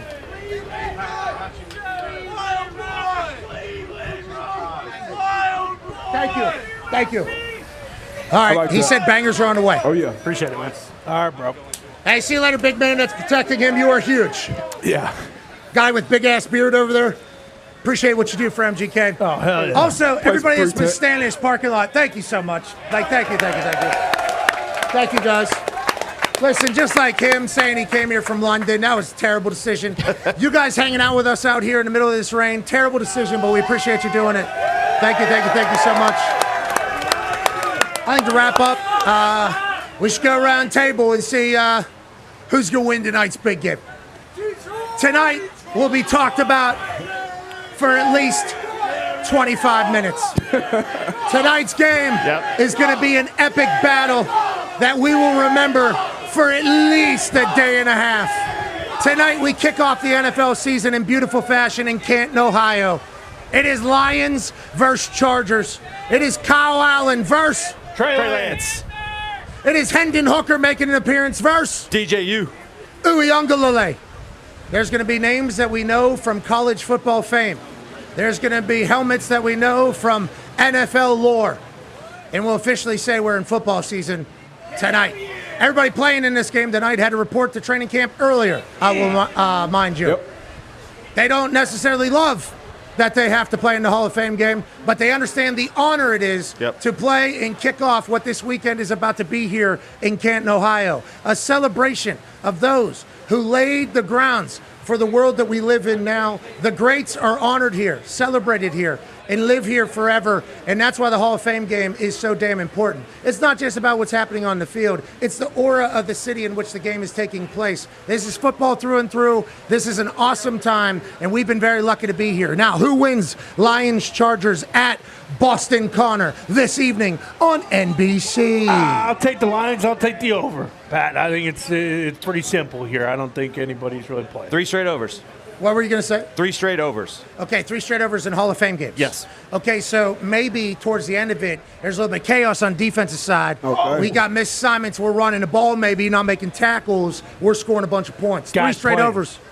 Some guys playing, too. Probably 3 quarters tonight. By the 4th, they're going to be pretty tired because there's no backups going in after. Ty Schmidt, do you agree with what Conman said? I like the Lions. I like a big game out of Hendon Hooker and maybe igniting a little bit of a quarterback controversy in Detroit. With Jared Goff. Oof.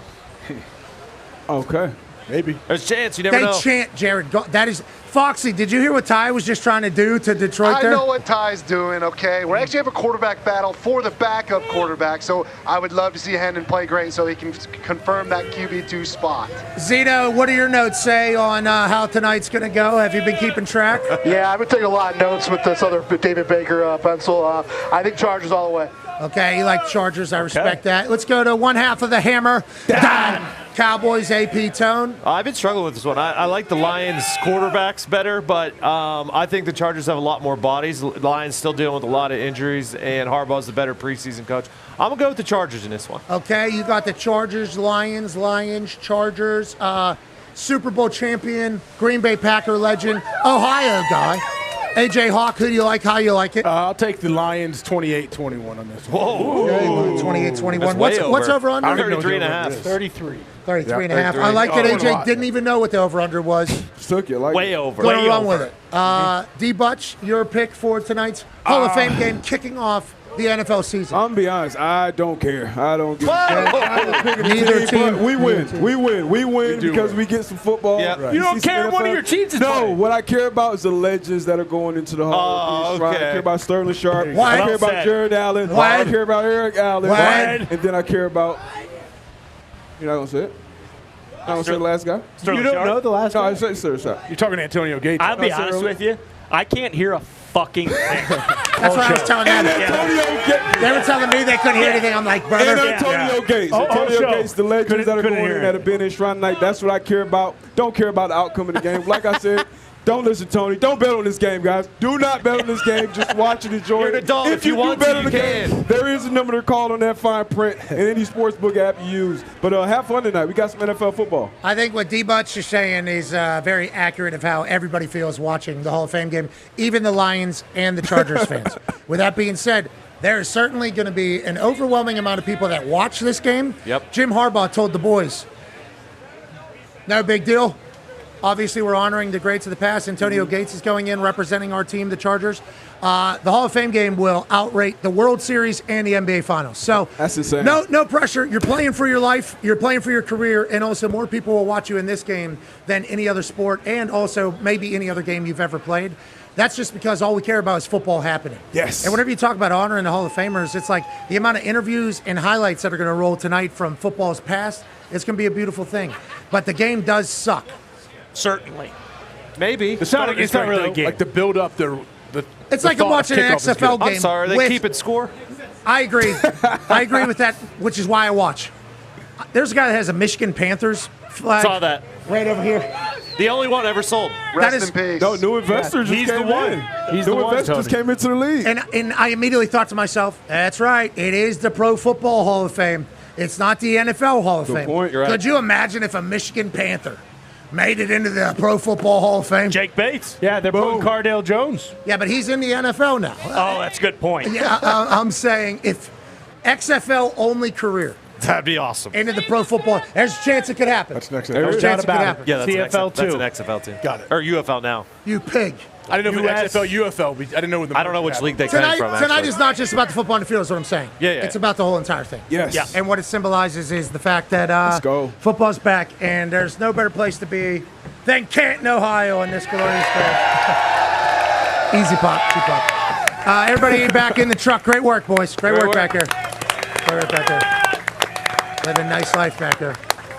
Yeah, I mean, you should feel my fucking shirt. Wait till it was sideways over here. It was incredible. To the people that are saying kind things right now, we appreciate you guys hanging out with us. To the production crew that was able to set this up in such limited, quick time with all the elements, we appreciate the hell out of you guys. Great work. Even though we couldn't hear some things, it's water, it's technology, and we're live as hell. And hell yeah, thank you to Almost. I don't know what this is. What do we got? Okay, what's going on here, boss? Almost Heaven Ice Cream. Almost Heaven Ice Cream? Yeah, you guys have been advertising for us all day, so we thought we would thank you and give you some ice cream. Okay, we appreciate that. So, are you from West Virginia? No, we're from Canton, Ohio. Canton, Ohio? Yeah. Hell yeah, we had Mary Ann's Donuts earlier today. So good. Mary Ann's Donuts are so good. This is local ice cream here now. How long have you guys been creamery or ice cream place? 17 years we've been making ice cream. 17 years you've been making ice cream. Yes, sir. This is the chocolate peanut butter Cup. Yes, sir. This is your highest seller? What's your biggest seller? The butter pecan is our #1 seller, and we just won a gold medal in it in the LA dairy competition. You got a butter pecan down there? You want? I do not. I want a gold medal, please. And the coffee caramel crunch is a gold medal winner as well. Oh, the CCC. Okay, I'm sorry. Can you tell me again how long you guys been doing this? 17 years. Nice. Congratulations to you. Are you from Canton originally? Yes, sir. How do you get into the ice cream business? You just start one and hope for the best. You just liked ice cream and said, you know what, I want to make my own ice cream? Yes, sir. What's your favorite, the butter pecan? My favorite's chocolate. I'm a simple person, but I would do Just chocolate. chocolate. Yep, but chocolate peanut butter cup has the same ice cream. All right, I love that. What's your name again? Jared. Jared? Yes, we sir. appreciate the hell out of you. Thank you for the ice cream. Thank you for the hospitality. And, Full moon? Yeah. Oh, yeah. Really good. Yeah. Thank you very much. Got top milk. Thank you. Almost Heaven. Thank you, guys. Thank you. Yes. Good times out here. I was looking for a Thank you. kid to give it to. Thank you. Give Connor a bite. Oh. That's the gold medaler. There All you right. Almost heaven. Everybody need a spoon. West Virginia. Blue Ridge Mountains. Shenandoah River. Life is older, older than a dream, younger than the mountain, rolling like the breeze, country road. Hey, oh. I belong, my mama, take me home, country roads. Now that's Almost Heaven, okay? So I don't love the name. Oh, good. Got ya. Don't love the name, but I do love this ice cream. It's delightful. This is very good. You're gonna hear a lot of that. I thought about if game day was to go to Pitt, West Virginia, which is week 3. I think both teams need to do their shit the first couple weeks so we can make that happen. I think that'll be an incredible scene. Obviously, will showcase a rivalry that hasn't been showcased in a while and deservedly needs a spotlight and attention. Two football places taking each other on in a big way. Luke Combs actually came out, I think he was up at Barstow, Chicago, and he was asked, hey, what rivalry doesn't get talked about enough? And he said the Backyard Brawl, Pittsburgh, West Virginia, because I think he's been to both games in Morgantown and in Pittsburgh for that. So if we're able to get to that, that would be great. And I thought about it last night. I was sort of like, there's a good chance we get to that game, especially if you look at the schedule before then. And then I thought, how are they going to handle the eat shit Pitt chance? Like the ESPN. Yeah. I'm very excited. Let it fly. Because that'll be the entire. It's 2025. Let it fly. I think so too. Mm-hmm. I'm pumped, but there will be some suit back there. I think I can actually see it. It's not like things are getting canceled anymore. I can see that guy's face who's going to do Joey it. Swole. Huh? Joey Swole. Oh, yeah. Well, Point. And Hulk Hogan. And if you put jeans on. well, If you're natural and proud of it, I guess it can certainly be taken away. Lay off, Sidney Sweeney. what happened? I'm fucking sick of it. Lay off. All right? I agree. It Jesus. was on ABC. I know. It was on Good Morning America. That's crazy to think about. Now, with that being said, no cars crashed. No, I thought. No lightning hit the set. Gunshot. Nope. We kicked off Hall of Fame week in proper fashion, and we ended it with almost having ice cream. Yeah, very delightful. It's very good ice cream. Yeah. If you're in Canton, have some ice cream. Come to the Hall of Fame. Enjoy these people. Smooth. Enjoy life. Football's back. Be a friend. Tell a friend something nice. It might change their life. We're in this thing together. We'll see you guys in a while. See you guys in a while. It's going to be one. See you around. I'll see you guys in a while. See you guys in a little, See you around. little bit. Love you guys.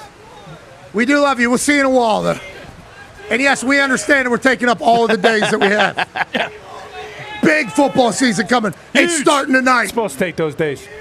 You're the greatest people on earth for allowing us to do this for a living. We can't thank you enough. Team on me. Team on three. 1, 2, 3. Team. Goodbye.